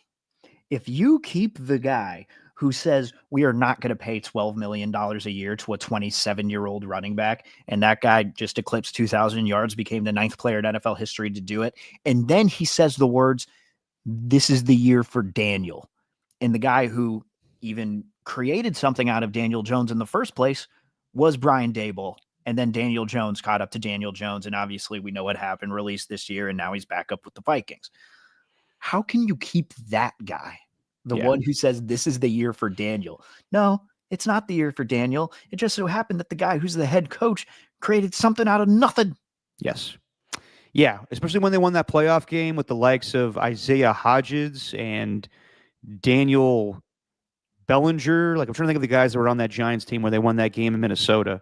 Yeah, I mean, I'm going to give Brian Dable the benefit of the doubt just because he did something with nothing his first year. And since then, it hasn't been good, no doubt. But from what I saw in that Hard Knocks with the Giants offseason, it looks like Brian Dable at least knows what he's doing. Like, I loved him talking to all those quarterbacks in the combine. Yeah. He had a good relationship with Jaden Daniels and Drake May and Caleb Williams, talking to all those guys. Joe Shane seems like the guy that's weird and awkward and doesn't know what he's doing. So I'm not going to say this is set in stone. It's just a report from Diana Rossini, who usually gets a lot of stuff right.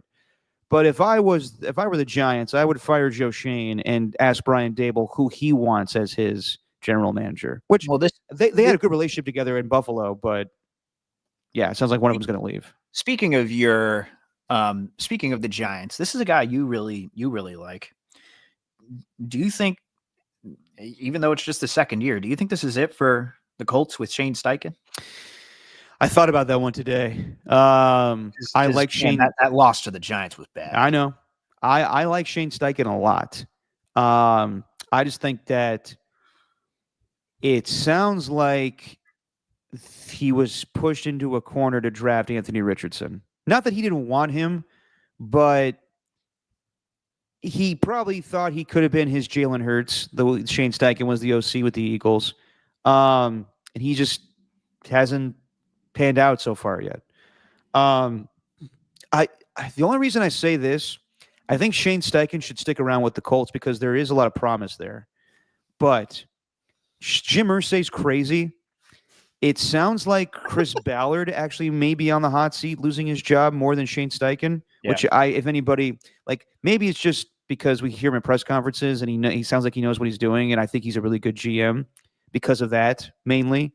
But you look at the guys he's drafted too; he's made good draft selections. If Chris Ballard was fired, I think he would be picked up immediately to be a GM somewhere else. But the only reason I think that Shane Steichen could be fired is because Jim Irsay is nuts. He cares about public perception. And everyone's making a huge deal about Pat McAfee having a manifesto talking about how much he hates the Indianapolis Colts now for what they've done. And I don't know what his game plan is there. Usually he's very supportive of the Colts, but he went off saying nothing's ever going to change with this organization. And I didn't read the whole thing. Actually, I didn't even read any of it. I didn't care. You LeBron'd it. You read like yeah. the back flap on the page. Yeah, basically back flap. I read the back flap. Script reads me. But yeah, I didn't care. Script reads me. What the hell does that even mean? I don't care to read what Pat McAfee said about the Colts. I just do think that though Jim Irsay does care, especially when McAfee is, besides Peyton Manning, one of his former players that has a big platform that lives in Indianapolis. I'm sure he gives a great deal about what he has to say about his team. Yeah, for whatever reason. And I think it started with a player. Like I don't think it was anything like that the Colts did to McAfee. I think it started with like Zaire Franklin. I think them two are having like a war with words right now, or Zaire Franklin called him out or something like that. Yeah, but Zaire Franklin has like not a popular podcast, but actually does a fairly good one from what I've heard. Does he? I think so. Yeah, I wouldn't be surprised. So they went after each other? Yeah, I think so. You know why I wouldn't be surprised about that, Derek? Why is that? NFL Top 100. He's good on that? He's good on it. He was good on NFL Top 100. All right. Okay. All right. Uh-huh. Hey, man, I mean, you're not wrong. That thing has produced some careers. I'm telling you. It's where it's at. Gerald McCoy, now on NFL Network. Pat McAfee, obviously. The only guy that didn't go into like broadcasting was Ike Taylor. That's a shame. Real shame. Yeah, he was entertaining. The Hayward brothers are going to go into it. Trust me. The Hayward brothers. Who? Craig James was that the cornerback? This guy for the Texans. Yeah. Remember him? Yeah. He had himself a one shining moment after that Texans Hard Knocks. Yes, I remember that. Going up to Peyton and just like being like kind of not a fanboy, but being just like a respectful opponent. Yeah. Like, dude, I've watched you my whole life, man. Charles James Austin, wasn't that his name? Charles James, yes. Whatever. So yeah, I think I would be surprised, but yeah, that could be a guy you could see get fired. Look, dude, if he does, Raiders, go after him if Vrabel doesn't work out, because I'm racking my brain to think of head coaching candidates, and I can't think of anyone else besides Vrabel. I don't know who would be a good choice. Yeah, Vrabel did interview with the Jets yesterday, and they're interviewing. They fired their coach, right? You can interview with teams as long as they fired their coach. Yes, earlier in the season. So yes, the Jets are getting a leg on everybody else. They've interviewed already Rex. Oh, actually, they're going to interview Rex Ryan next week, which is that one seems like a courtesy thing because Rex goes on Get Up and is like, I could do a better job than everybody on the Jets right now. It's like, all right, Rex, like you were the Jets head coach, 10 years ago. Like, we don't need to do this again. My friend works on his teeth, or used to. She's a dentist in Nashville. You said teeth, right? Not feet? Teeth. Yes. Okay, good. Teeth. Yeah. She's a dentist, or she was a dental hygienist. He does have great choppers, I tell you that. She was a dental hygienist at the time, and I'm like, wow. Do you get blinded by those things? Do you have to put sunglasses on? I will say the man has good teeth. Yeah. Well, I'll say this. She said he was always really friendly guy. So shout out to Rex Ryan, I guess. Did she wear open-toed shoes when she was working on his teeth? No, Derek. No, she did not. Okay, I'm just wondering because Rex is a freak. Watch out. You see that interview he did on the the Pivot? What about the feet? Yeah, he's talking about, hey, if a chick has good feet, man, I'm looking. Oh yeah. I don't know. All right, moving on, man. So yeah, Vrabel. From what the reports were, again, Diana Rossini saying that the interview with Mike Vrabel went really, really well. But I can only think that Vrabel makes sense for the Jets if they're going to bring Aaron Rodgers back, and I don't think they are. It sounds like they're not going to do that. So I think the best spot for Vrabel is the Raiders. I think that it's all lining up for that. I would be very surprised if it doesn't happen, unless he's blown away by another opportunity. But everything I read, the Bears, they say they want a leader of men, but all indications are that they want Ben Johnson. And I've even read that Ben Johnson will only go to the Bears if Ryan Poles is not the GM, which I'm like, well, this guy can't be making demands like that. So I don't know. We'll see where that goes. But if I had to guess right now, we're probably not going to have a crazy amount of head coach openings. I think it's going to be right now. I think just the 5. I would be surprised if Brian Dable's fired, even though Diana Rossini's reporting that. I think that'd be the wrong move. So the definite ones are the 3 ones that are open currently, and then I see Jaguars and Raiders firing their guys. Well, yeah, I don't really see anything else happening. Like, Yeah, I even saw like an article the other day where it's like Kyle Shanahan was named like among the list of coaching future it's predictions. not happening. Everybody, it's not like happening. Fired or retained. It's like, what? What are you talking about? Also, there's a great story in The Athletic. Zach Rosenblatt, I think he covers the Jets. He does. He's also a senior writer. He did a great piece on Vrabel and how he got the advisory job with the Browns and how he's just his coffee. Like you think Dan Campbell's coffee order is insane. Like Vrabel wakes up at 4:30 every morning to work out, and he doesn't get coffee from the facility because none of it's strong enough. He has to get one with a quadruple espresso in it, at least, to get up in the day. But here's the thing. He wants a good, he seems like he's a guy that enjoys a good bar. That's where they kind of that's where they did the piece. Also a good golf course. He's a big golf guy. I guess he used to caddy back when he was in high school and coach football. Those are his only 2 jobs. He says he's not really cut out for much. Vegas is the perfect place for that, my man. Yeah, I know. Golfing and drinking. Where else would you rather be? And he has one of my favorite press conferences in quite some time.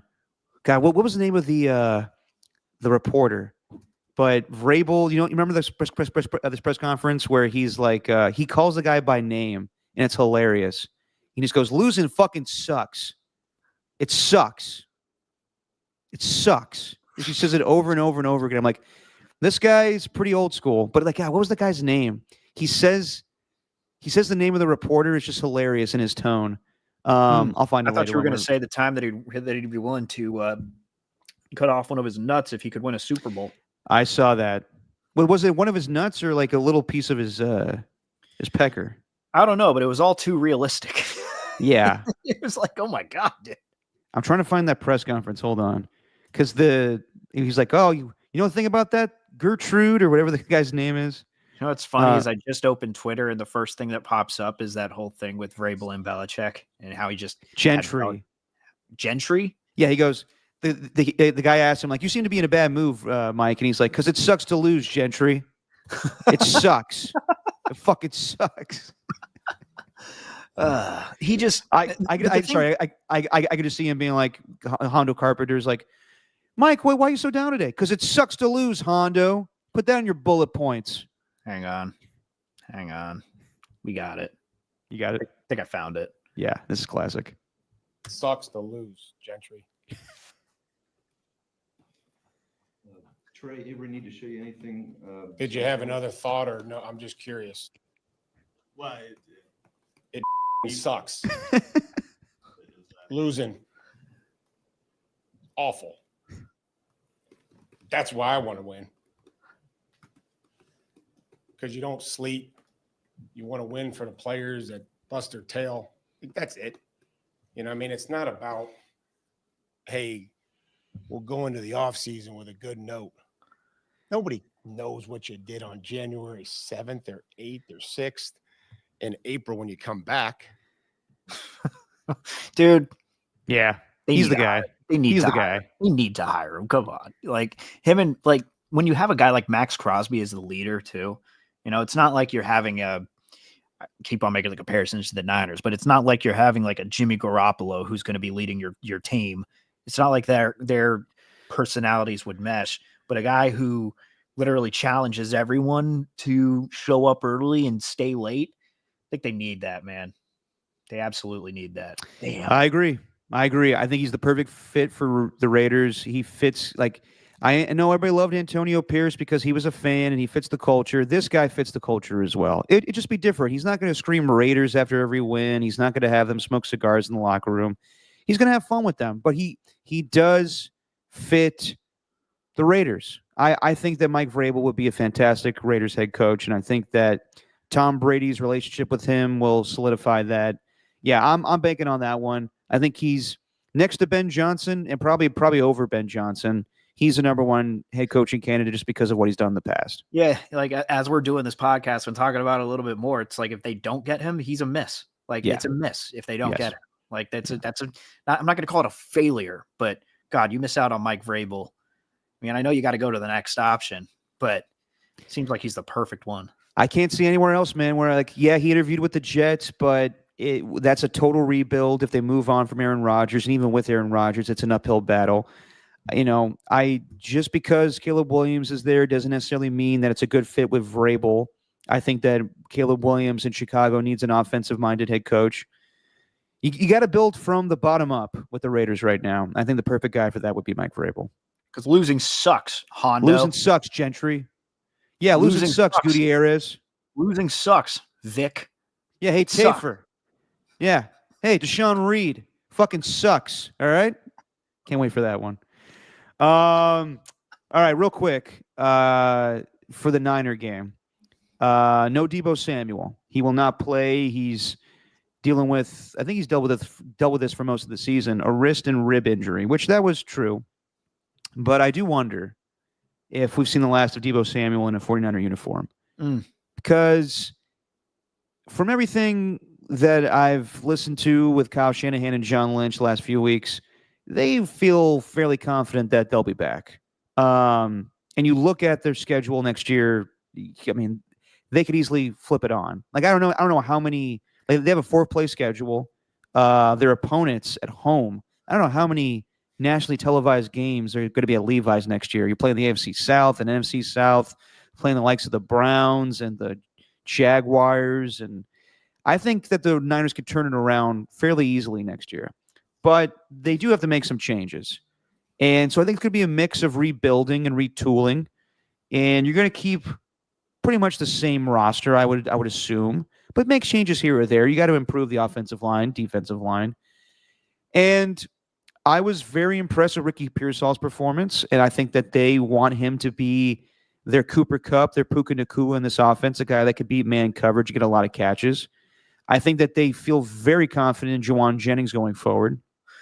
I think they're waiting on Brandon Ayuk to get healthy, and who knows if he'll come back right away or be on PUP. I don't know if there's a place for Deebo Samuel on this team anymore. I know he's a Swiss Army knife, and he does a lot of things that Kyle loves. But if Christian McCaffrey is healthy, then it's kind of redundant to have both guys. And I think that at one point in time, they both were very lethal. You line them both in the backfield. You don't know who's a wide receiver, who's a running back. But at this point, they drafted Ricky Pearsall because Deebo Samuel was not cutting it as a wide receiver. He's a very good Swiss Army knife. He's a very good running back, at times a good wide receiver, and a good kick returner. But you're really paying him to be a wide receiver at this point. And I think that it would make the most sense from not having Brandon Ayuk on this team this year and seeing what they had in Deebo Samuel to most likely see what you can get. Ask the Buffalo Bills, ask the Baltimore Ravens, at most probably a third-round pick. That's fine. I think it's time to move on from Deebo Samuel this offseason. I don't know if it's going to happen this offseason. I could see it happening at the trade deadline if the 49ers are winning or losing, depending on the type of season they're having. But I do think it's pretty telling that with these, I know Pro Bowl doesn't mean anything, but felt like out of every starter that was a captain on this team, I think Deebo's still a captain. I think he was the only one who didn't even, was he even a Pro Bowl alternate? I don't even think he was an alternate. Deebo? Yeah. Not sure about that one. I kind of glossed over the Pro Bowl just because I don't really care. I know, but it still says something when I know. when a guy like that is not even voted to the Pro Bowl. When look at his season though. Well, exactly, but still George Kittle managed to get there, and he's going to probably be a first-team All-Pro tight end. Like, they've given him the opportunities. It's just he's dropped quite a few passes. They've been using him in weird ways, and him, I don't think as a running back just is going to work anymore. It was good in 2021, worked in 2022, and even in 2023. But after that, no, not really. So they may have to move off him, but they also don't have to in the offseason. I think they could wait till the deadline. I don't know what the salary cap implications are. I don't know any of that sort of stuff, but it just doesn't feel like they're going to move off him in this offseason. Kind of the same way, and I know people aren't going to like this, where it doesn't feel like they're going to move off of a kicker in Jake Moody. They might bring another one in to compete with him, but I don't feel like they're going to just get rid of Moody and just go with someone different. I think 3 things that could piss off 49er fans this offseason. Actually, 4 things. They are going to pay Purdy. That's happening. Whether you like it or not, he's going to be paid. I just don't know if he's going to be paid 60 or 65, but he will get a new contract this year. And then we'll see what happens after that. That will be telling if they feel like, okay, we can't do this, we can't do that because of the contract we just gave Purdy. So that will be the first domino to fall. I think Nick Sorensen stays on as defensive coordinator. I know people are not going to like that, but I think that Kyle doesn't want to keep changing defensive coordinators. He's playing this scheme the way that Kyle wants him to play it. It's just the personnel is not good enough. So he may give him another shot at that. I know there's more enticing candidates out there right now. Like Robert Saleh, the Niners should go get Robert Saleh to be their defensive coordinator again. But I don't think Robert Saleh should be DC again for them. Because then it kind of looks like he's doing the Matt Patricia thing or the Josh McDaniels thing of like, every time I fail, I'm going to go back to Kyle and rejuvenate my career. Right. Go someplace else. Maybe go to Cincinnati and help that defense. Now, Jeff Ulbrich could be available, and they wanted Jeff Ulbrich this offseason. But I think that it just would be unfair to Nick Sorensen at this point. They promoted from within. Let's see what he can do when they upgrade the defense. But, yeah, I think fans will be disappointed. But from everything I've read and what Matt Maiocco was saying, it sounds like they're going to keep Nick Sorensen around. Right. And then, yeah, Jake Moody will still be your kicker. I know he's missed a lot of kicks, but you have to think about also the injury that he suffered this year. He may get more competition in training camp, but I don't think they're going to cut him right away. Well, the reason that people are saying release him is because kicker's the easiest position to evaluate. Yeah. You either make him or you miss him. And he's missed quite a bit since he's returned. So it's all people have to go off of, and they say get rid of him. I don't blame them for that, but I also just say pump the brakes. I don't think it's going to happen. They're probably going to bring someone else, but yes, but they're not just going to get rid of him in place of anyone else. Like you could get rid of who was it? I mean, they got rid of Joe Nedney and then brought on David Akers, or was it Phil Dawson and David Akers? Whatever option that was. Yeah, I think it was Dawson. Then David Akers kind of sucked. So I don't think they're just going to up and get rid of him. I think they'll probably give him one more year, especially when he's under contract, not for that expensive, or not that lucrative of a contract, and just bring in a veteran to compete with him. Yep. I think that happens. And then, yeah, I think that Debo will probably be the catalyst of the offseason. I think they do sign Drake Greenlaw back, but it's not going to be a long-term deal. I don't think Talanoa Hufanga comes back. I don't think that Javarius Ward comes back. And that's it. I think that then they look within the draft and they get some veterans here or there, but I think it's going to be a very draft-heavy offseason. Yeah, no, I agree. And Debo could get traded. I'm not saying it's out of the realm of possibility, but he did just have his worst season by far. Like he did, and I think that his skill set could still be, used in a Buffalo Bills. Like if Joe Brady remains on that team, then yeah, they could definitely keep him there. And then there's rumors about the Dolphins wanting to move off of Tyreek Hill, and then maybe that they bring in Debo. But then if that's a big change, honestly, offensively, if they go from Tyreek Hill to Debo. So I don't know. I do think there's options out there. You gotta always think of like those Shanahan coaching tree guys, Texans, maybe even the Titans. I don't know. Maybe, or even Baltimore with a very run-based offense. So, which was that was the team that Dieter Kurtenbach said that was willing to trade a second-round pick for Debo, and then the Niners reneged on that. All right, so let's pick the last remaining games of the last week of the NFL season, Week 18, a little something we call wins or wangs. Last one of the year. All right. We got the Cleveland Browns going to the Baltimore Ravens today. Kickoff's in about an hour. And it's Bailey Zappi playing for the Cleveland Browns. And the Baltimore Ravens, they are 20-point favorites. This is the biggest point spread I've seen since I believe the Denver Broncos were 28-point favorites against the Jacksonville Jaguars about 10 years ago. So, if the Ravens win this game, they win the division. They are your AFC North Division champions. They are the 3rd seed. They're 20-point favorites, over under 41.5. I'm still laying the points with the Ravens. Laying points with the Ravens, and I'll just take the over. I think they're going to score a bunch. Even though the point spread is ridiculous, Bailey Zappi, I don't know. And I think that Lamar Jackson pads his stats to get the MVP votes. He hasn't played a full game. They win this one convincingly. I'll lay the points with the Ravens, but I'll go under on that 41.5. And then we got the Cincinnati Bengals at the Pittsburgh Steelers. Because of the situation with the Baltimore game, the Steelers could just be playing for seeding once this game kicks off. And the Cincinnati Bengals have everything to play for to stay alive. They have to win this game. Steelers could they're already in the playoffs. It's just a matter of, do they want to be the 4th seed the 5th seed or the 6th seed? So the Bengals are 2.5-point favorites, over under 48.5. Yeah, and they started out as a minus 1.5-point favorite. So obviously money was going in on them. I still think it's going to be the Bengals, so I'm going to lay the points with them. But I will take the under. I think that's a pretty high number.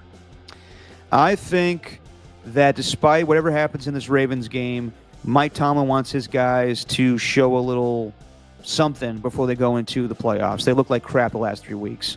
So with that, I'm taking the Steelers to win. Give me the under on the 48.5. Then we got the Houston Texans taking on the Tennessee Titans. They're doing a dual quarterback thing. Hang on.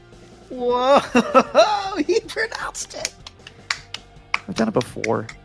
Attaboy. No, you haven't, Derek. Titans is the worst one. That's the worst one. By far it's the worst one. I've gotten it right before. No, you haven't. That's never, the first time. Never in the history of this podcast have I said that team's name right. Take the praise, Derek. Fine, I'll take it. Take the praise. The Titans are starting praise. Are taking Willie are starting not Willie, Will Levis, and mixing in Mason Rudolph every now and then. The same thing with the Steelers. The Texans look like crap the last 2 weeks. They played horrible against the Ravens on Christmas Day. They lost to the Chiefs. They need to show something before they go into the playoffs.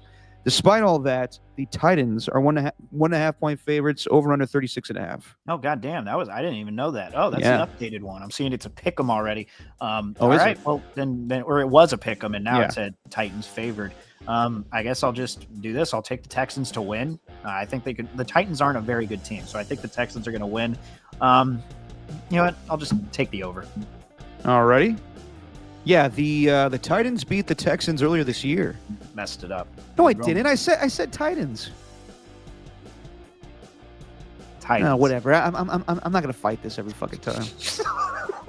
Give me the Texans to win. I'll go over on the 36. I'm sorry. I'll go under on the 36.5. All right. Then we got the Carolina Panthers taking on the Atlanta Falcons. Falcons need to win this game, and they need the Bucs to lose to win the division. 7.5-point favorites for the Falcons, over under 47.5. I'm going to keep on running with these weird Panthers stats that I keep going with, but the Panthers have gotten a little bit better. I'll have them covering that number. I still think the Falcons win. Give me the over in this one. Panthers, Falcons in a shootout, but the Panthers cover, Falcons win. I liked what I saw from Michael Penix, and Bryce Young's playing a little bit better down the stretch here. I think Dave Canales keeps his job as well. But I'm going to go with the Falcons to win. I'll lay the points, but I'll go under on the 47.5. And then we got the New Orleans Saints taking on the Tampa Bay Buccaneers. Bucs are 14-point favorites. Whew. Baker Mayfield, I don't care a lot about the Pro Bowl. Jaden Daniels over Baker Mayfield's ridiculous. Baker Mayfield's thrown, 39 touchdown passes this year or something like that? Yeah. Yeah, he's playing really well. And if the Buccaneers win, they are your 4 consecutive time NFC South Division champions. They're 14-point favorites over the Saints, 43.5 points, or 43.5 over under. I don't think the Saints are going to score very much, so I will lay the points with the Bucs, but I'll take the under. I am laying the points with the Buccaneers, but I will go over on that 43.5. Little incentive for Mike Evans. I believe he needs 9 catches and 1 more touchdown to get $1 million, something like that. Wow, $1 million? Something like $1 million that. bucks. Okay, good. Whew. What you thought I said? Like 1 million catches or 1 million yards on his career. It's like, damn. Damn, Mike Evans, greatest God, receiver of all man. time. Seriously. Jeez, he obliterated Jerry Rice's record in a single season. Damn. The Jacksonville Jaguars are taking on the Indianapolis Colts. Maybe the last game for Doug Peterson. Maybe the last game for Shane Steichen. Probably not, but we'll see. The Colts are 4-point favorites, over under 43.5. The Colts want to get over that embarrassment, so I'll lay the points with the Colts, and because Anthony Richardson's not playing, going with backups, I'll take the under. I'm doing the same exact thing. Joe Flacco does enough to win this game. Then we got the Buffalo Bills taking on the New England Patriots. It sounds like Josh Allen and the starters will play a series or two, and Drake May sounds like he's good to go for this one. The Bills are 3-point favorites, and the over/under is 36.5. Uses backup Mitch Trubisky. Mitch Trubisky. You know what? I'll believe in Drake May. I'll take the Patriots to win. I will take the Patriots to win, and I will take the over. I'm doing the same exact thing, and the Patriots would lose out on getting the number 1 pick in the draft if they win this game, which seems pretty likely. Then we got the Washington Commanders going up against the Dallas Cowboys. Mike McCarthy sounds like could be returning back to the Dallas Cowboys, but we'll see about that one. The Commanders need to win this game to stay at the 6th seed. If they lose this game, the Packers could leapfrog them from 7 to 6. Wow. The Commanders are 6.5-point favorites, over under 43.5. I'll lay the points with the Commanders and give me the over. I'm going to do the same exact thing. I'm going to lay the points with those commies and go over. Damn. You think Mike McCarthy's back? Probably, yeah. Yeah, it sounds like it. They don't have any other options. Jerry Jones said it earlier, so. Yeah. Then we got the New York Giants taking on the Philadelphia Eagles. No one's playing in this game for the Eagles. Tanner McKee's your starting quarterback. The Eagles are 2.5-point favorites, over under 37.5. Take the Giants to win. Give me the under. Despite the Eagles resting everybody, I like what I saw from Tanner McKee, and I think that you could have Jahan Dotson play in this game because he hasn't really done much at all this season. And then you got Stanford guy, Tanner. Yeah, Stanford guy. Kenneth Gainwell. I don't even know if they're going to play Kenneth Gainwell, but they got to play some guys. I think the Eagles still have enough offense and talent on this team in their second unit, so I'm taking the Eagles to win, lay the points. I'll go over. And then we got... Yes, and then we got the Chicago Bears taking on the Green Bay Packers.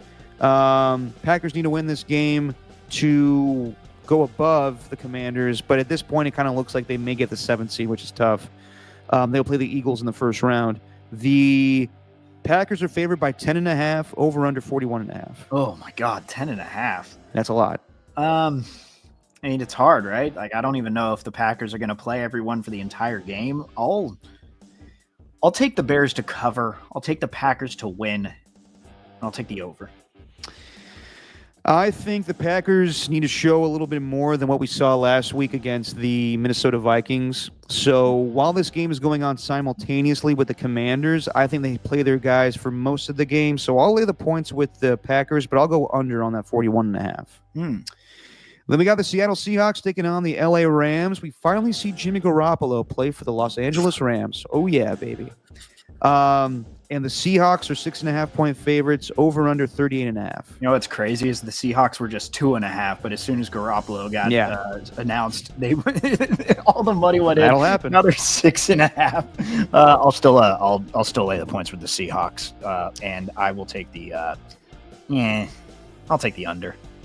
Taking the under, and Geno Smith needs, I believe, he has some incentives too for tomorrow. I'm going to take the Seahawks to win, but I'll go with the Rams covering this game. I think Jimmy plays a little bit better than people anticipate, and I'll go over on that 38.5. And I'll say this. I think the Rams are making a big mistake here because Sean McVay does this all the time where he doesn't care about seeding.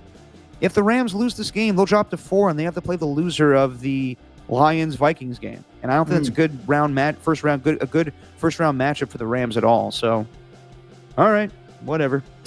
The Miami Dolphins with Snoop Huntley go to New Jersey to take on the Jets. This could be Aaron Rodgers' last game as a Jet or a Pro altogether.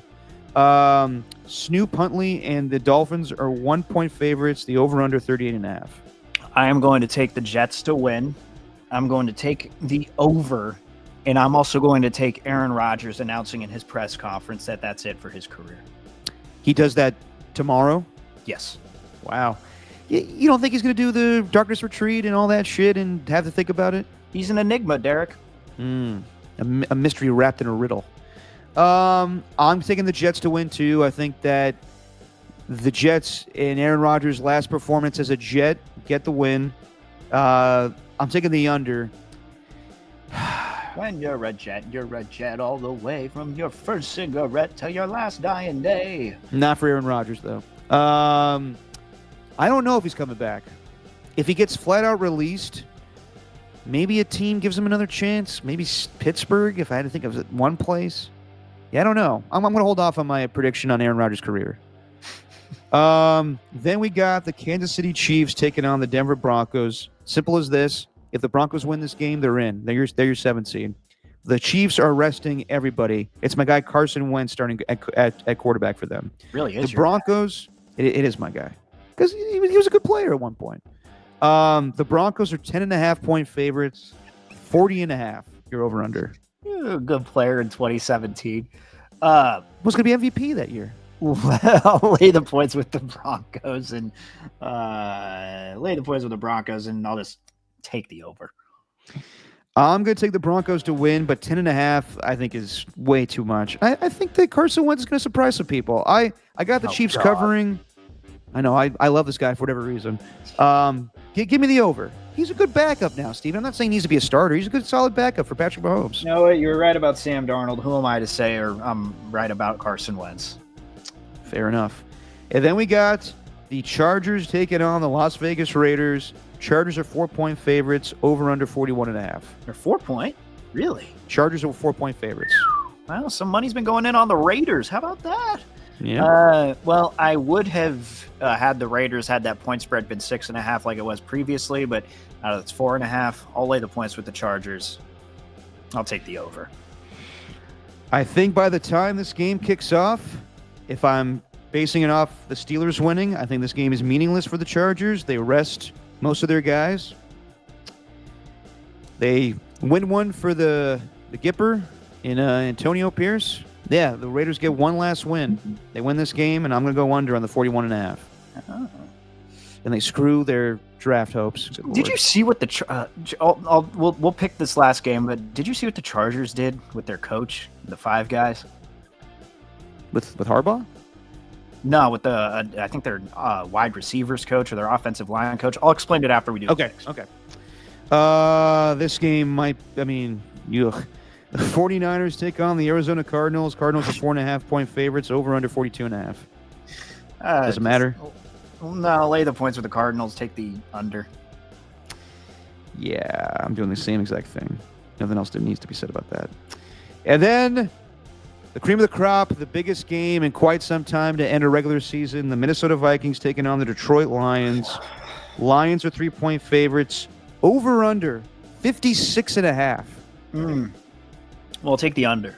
Yeah. First of all, I'll take the under there. I think these defensive coordinators are going to have something. But, God, I mean, it's so hard. But I just this is a very hard game. Look, to pick. man, I'm just going to take the home team. Yeah. I'll lay the points with the Lions. I think they're going to be really motivated. I'm not saying the Vikings are going to be any less motivated, but I think Ben Johnson's ultimately going to get the better of Mike Flores, or Brian Flores rather. And so Mike Florio. Yeah, lay the points with the Lions, but I'll take the under. Oh, I've been going back and forth on this one because I think that if the Vikings can stop this offense at any point, then this could be a blowout where Kevin O'Connell can light them up offensively, and then the defense tees off on Jared Goff. If they can get a running game going, then they're going to be up Schitt's Creek. But for whatever reason, I think Dan Campbell, liking it hard last week, and had playing his guys against the 49ers, I think is going to help them. I think it actually could help them throughout this playoffs that they play like that the defense played in that game. So against my better judgment, I'm taking the Lions to win. I'll lay the points. And I'm definitely going under on that 56.5. All right, here we go. There we go. And those are our picks. All right, what do you want to say with the Chargers coach? Yeah, so the Chargers coach on December, I think 20th or 20, was it Christmas Eve? I don't remember whenever they played. But there's a mic'd up thing where he promised, because they were winning, that he was going to get the team In-N-Out or Five Guys. And They have In-N-Out in Detroit? Or sorry, LA? Nah, what am I talking about? I'm all over the place. Go ahead, Steven. Sorry. he ordered 100 Five Guys burgers. 100 of them. Dude. Coolest coach ever. Joe Alt, stoked. Wow. Wow. Wow. Wow. Burgers. What up? 2 burgers. Yeah, my man got 2. See, dude, I love this, man. Come on. I love that, man. I love that, man. Look at that, man. Look That at guy that, went and man. got burgers for his They got guys. burgers, they got fries. One of them brought 2. I'll tell you what, man. You need to call that place 6 Guys for that guy getting all those burgers. God, can you imagine how much that cost? Have you ever been to Five Guys? Yeah, Five Guys burgers are way more expensive than In-N-Out. Super expensive. Where's there a Five Guys around here? I haven't been one in the Bay Area. There's a lot of Five Guys everywhere, Derek. No, I know. I haven't been to a Five Guys probably since when I lived in Austin. It's like 10 years ago. Dude, I really disappointed the chat. They thought I was going to be like talking about the coolest story ever. Yeah, I know. Everybody's like, yeah, this coach got burgers for his players. I thought it was fun. All right, before we get out of here, switching over to the NBA real quick. I got to ask Warrior fans, is everybody now in on keeping Kuminga? Because that's what it feels like now. Yeah, we do this every year, Derek. I know we do, but like, I not yet. I'm not 100% in on keeping Kuminga just yet because he had a good 3-game stretch. He's played really well. I get it. And he's passing the ball. He's not doing the same mistakes. But I don't know about just definitely he has to be on this roster for them to be successful. I don't know about that. The problem I have with the yeah. discourse around Kuminga is that if you don't say he's a superstar and that you can build around, or he's a number 1 talent that you could build a franchise around, then you apparently think he sucks. Like, no, I think he's a very good player, but Well, we can't have nuance to anything anymore, Steven. You know that. no, we can't. I think he's a very good player, and I think he could be a second or third option on a championship team. But just talking like this guy is talking about this guy as if he's going to be the number 1 superstar on a potential finals winning team. I don't see that. Like he's really good. We know that he's really good, but it's like, it's either he's a superstar or he sucks. You can't think about anything in between.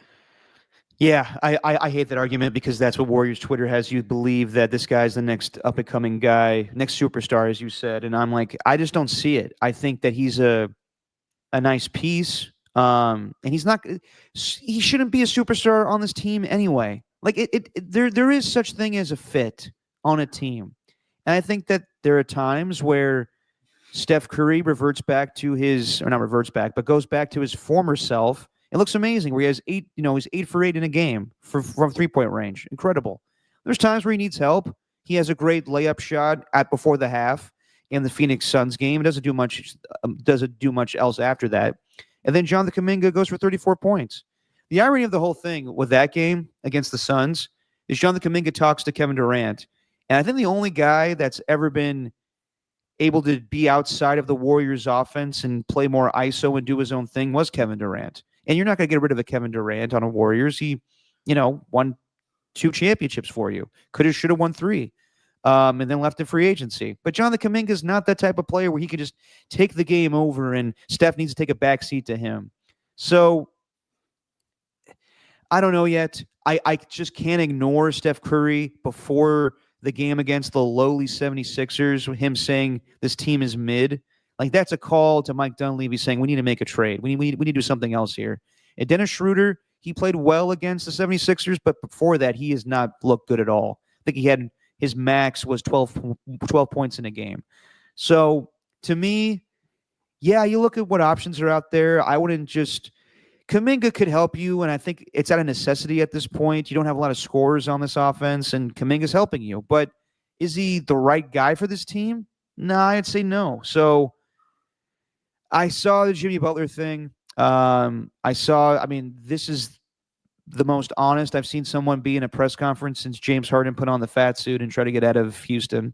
Um, it went from him at shoot around being like, I don't know. I don't know if I want to be here. I don't know if I want to stay. I don't know. I don't know. I don't know. And then the next night when they lose to the Indiana Pacers, Jimmy Butler says, I have no joy here. I don't think I can find it here. And now the Miami Heat have suspended him 7 games for conduct detrimental to the team. The NBA Players Association is filing a grievance against the Miami Heat. This is just Pat Riley and Jimmy Butler having a dick measuring contest at this point because he's mad at him for not giving him a contract extension, and Pat Riley told him to shut his mouth last year. And I saw Anthony Slater's article with Shams Charania and Marcus Thompson. The Warriors sound like they're not interested in trading for Jimmy Butler, which I totally understand. I just don't think you can shut the door on trading Jonathan Kuminga. Well, I don't want to trade him just for the sake of trading him. Like, Right. I do want him to. I do want them to get something in return. So I'd also have to see that. Like, I'm not saying by any means they need to trade Kuminga just to trade him for I don't know, like a future first round unprotected pick in 2033. Not saying any of that, but like if they get something in return for him, it depends. It's always his name that's brought up. I don't know. I'm exhausted with talking about him at this point.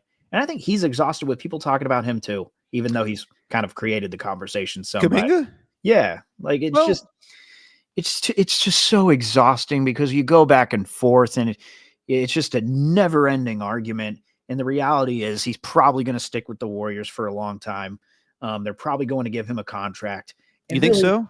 Yeah. And really the Warriors might be just another middle of the pack team for quite a while now, beyond the Steph Curry years, and we've just seen the best of them. Like I know there needs to be a conversation because in sports radio and TV, you need to have those conversations. But sometimes I think it can be boiled down to something simple, and I don't really know where the Jonathan Kuminga conversation goes at this point. I think the reality is, and I have no knowledge of this, but I could surmise this. I think we all can from a year ago when Steve Kerr and Jonathan Kuminga were not getting along. And I don't know if they are getting along any better now. You saw a couple weeks ago where they didn't play him in a game. He didn't start. Kyle Anderson started over him, and Kuminga gave the deuces. I don't think Steve Kerr wants Jonathan Kuminga on this team. I think that he plays him out of necessity, and he's a good player for them right now. But I'm sure he's gone to Dunleavy and Joe Lacob and said, I don't think he fits here. And I think at the same time, I think Joe Lacob really likes Jonathan Kuminga and wants to keep him. I think that Draymond Green really likes Jonathan Kuminga and wants to keep him. I think that Steph Curry on a night in and night out basis flip-flops between keeping Jonathan Kuminga and having him leave. So I think that's the situation. And ultimately, I was so confident before Christmas that they were going to trade Jonathan Kuminga. Now I'm not so sure. I don't know. I don't think that trading for Jimmy Butler is going to change the franchise and make them championship contenders this season. I don't think there is a move that they can do to make them championship contenders this season. I think that move was Lauri Markkanen, and that's out the window now. So they could be a play-in team. They could be a 6th seed. They could be a 5th seed. There's also a lot of just, I don't know, mediocrity right there for the Western Conference right now, from the 5 to 7 range or 7 to 10. Like right now, the Phoenix Suns, like what the fuck happened to them? And they're in the Jimmy Butler conversation. And like I thought they would come in and be a different team with Mike Budenholzer, but now they're on the outside looking in for the playoffs. So things can change. The Lakers are now the 5th seed, and I think they're terrible. So I don't know. They could have a good stretch of games here, but yeah, I think they should trade Jonathan Kuminga. I'm starting to think they're not. I think that they think they see a star in there, and I don't think Steve Kerr thinks that he is, but he's just going to go with the flow. Yeah, I don't necessarily think that trading for a 36-year-old Jimmy Butler is going to make you a championship contender. I think Jimmy Butler can help you in the postseason because that's where he thrives. But I don't know what the value would be in the regular season if you're just gonna, fight for a potential play-in spot. Like, I think Jimmy Butler needs to go somewhere where they're automatically going to clinch a spot in the playoffs. And I just don't know if the Warriors are going to be that team, even if they trade for him. Yeah, for Jimmy, I mean, initially it was he preferred to play for the Warriors, Suns. It was just those two at the top. No, but then there was rumors about the Mavericks and Rockets. And now it's turned into I'd rather play for anybody other than the Miami Heat. Yeah. So I think that this is going to escalate things. I do think that Jimmy Butler probably will be traded way before the trade deadline. And I think that the Warriors will be on the outside looking in. Like they don't, not that they care to be, but it's just not quick enough for them to make a decision on Jonathan Kuminga. For everything I've read, no deal is done with Jimmy Butler unless Jonathan Kuminga is included. So, and I don't think the Warriors are ready to pull that trigger yet. So they have exactly 2 days from now, or exactly in a month from 2 days, whatever. February 6th is when the trade deadline is. They have to decide at that point, in my opinion, whether Jonathan Kuminga is going to be traded or you're giving Jonathan Kuminga a contract extension. Boy. Either way, it's going to be met with scrutiny. I don't even. Either way, Warriors can't do anything right now because it's finals or bust. So I know, man, and we talk about this, and we all want them to win one more championship for Steph, but nothing ends perfectly. Everything ends horribly when you have a dynasty. We've seen it in the past with the Patriots and the Bulls. It's not going to go very well, I think. I don't think Steph Curry's winning another championship with this team when he retires. Well, then why not trade him? Steph? If he's not winning a championship, you want to build for the future. Would the Bulls ever trade Michael Jordan? No, but he still closed his season out with a career out with the Wizards. I know. I just you'd rather have Steph Curry than not have Steph Curry. You want people to come to the games. Sure. Yeah. Yeah. But I'm not in the I'm not in the business. Okay. I'm not in the Warriors enterprise. I'm just a fan watching from afar, Derek. So trading Steph Curry would be the answer? Well, when I hear that they can't win a finals with him anymore, what's the point of keeping him on the roster then? How about that? Well, you have to, because at that point you're losing a shit ton of revenue. Yeah. Whatever. You got the Valkyries coming in. Yeah. That's the same as Steph Curry. I'm not even going to go there with you. Look, dude, I'm not even bringing it. I'm just proposing it. I'm not saying it's something they should do, but when I hear they can't win another championship with him, no matter what they do, then what is the point of having him? No, I think they can if they make the right move. It's just they're running out of time here. Right. Yeah. 2 years left. It's not very much. Yeah, you still got to try though. Yeah, I guess. There's no chance in hell they would ever consider that. Never. No. Not at all. No. All right, we'll get out of here real quick. I saw in the chat, I think it was AJ Cruz saying he really liked Carry On. Yeah. I watched it. Yeah, okay. That's what I thought. It was good. It was just a fun little movie to watch. It was fun. It was fine.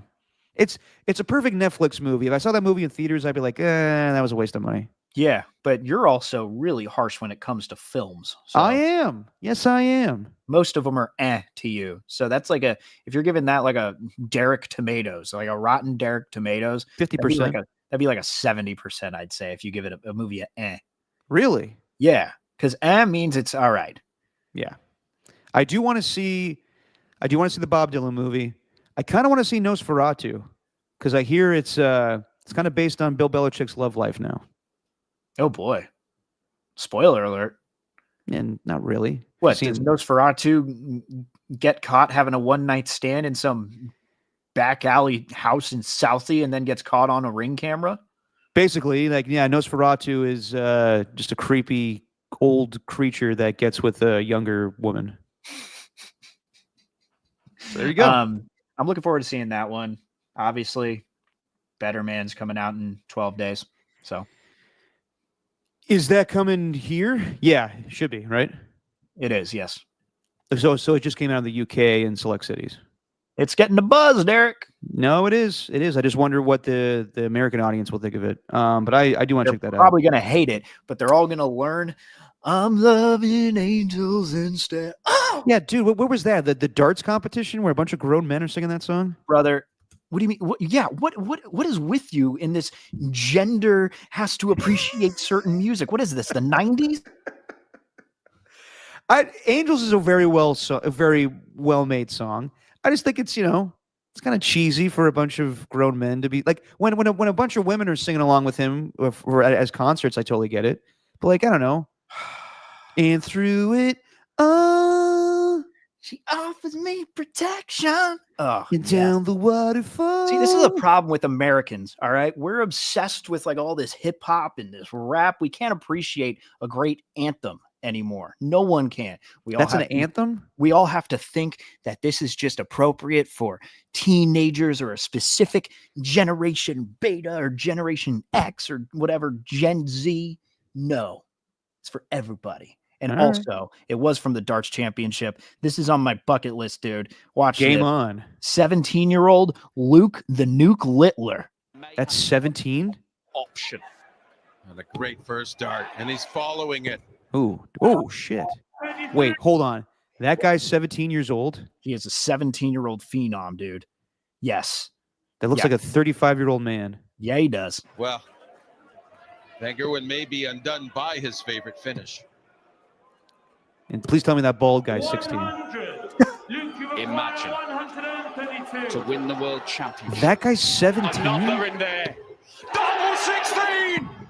Luke Littler has missed the dart to be world champion, but he may get more in this leg. Hang on.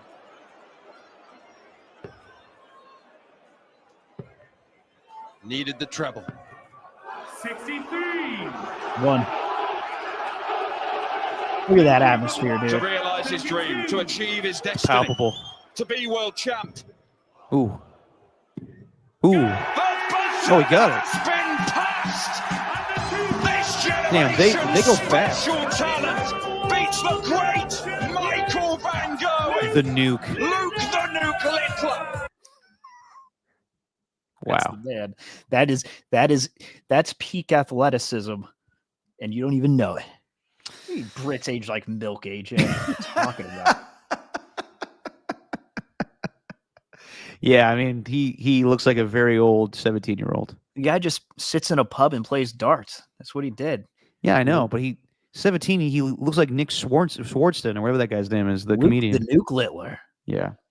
All right, everybody. That is going to be it for today. Enjoy the last week of the NFL season. We'll be back on Tuesday. We're going to try, like I said, to do these roundtables where we talk about these teams, the Raiders and the 49ers.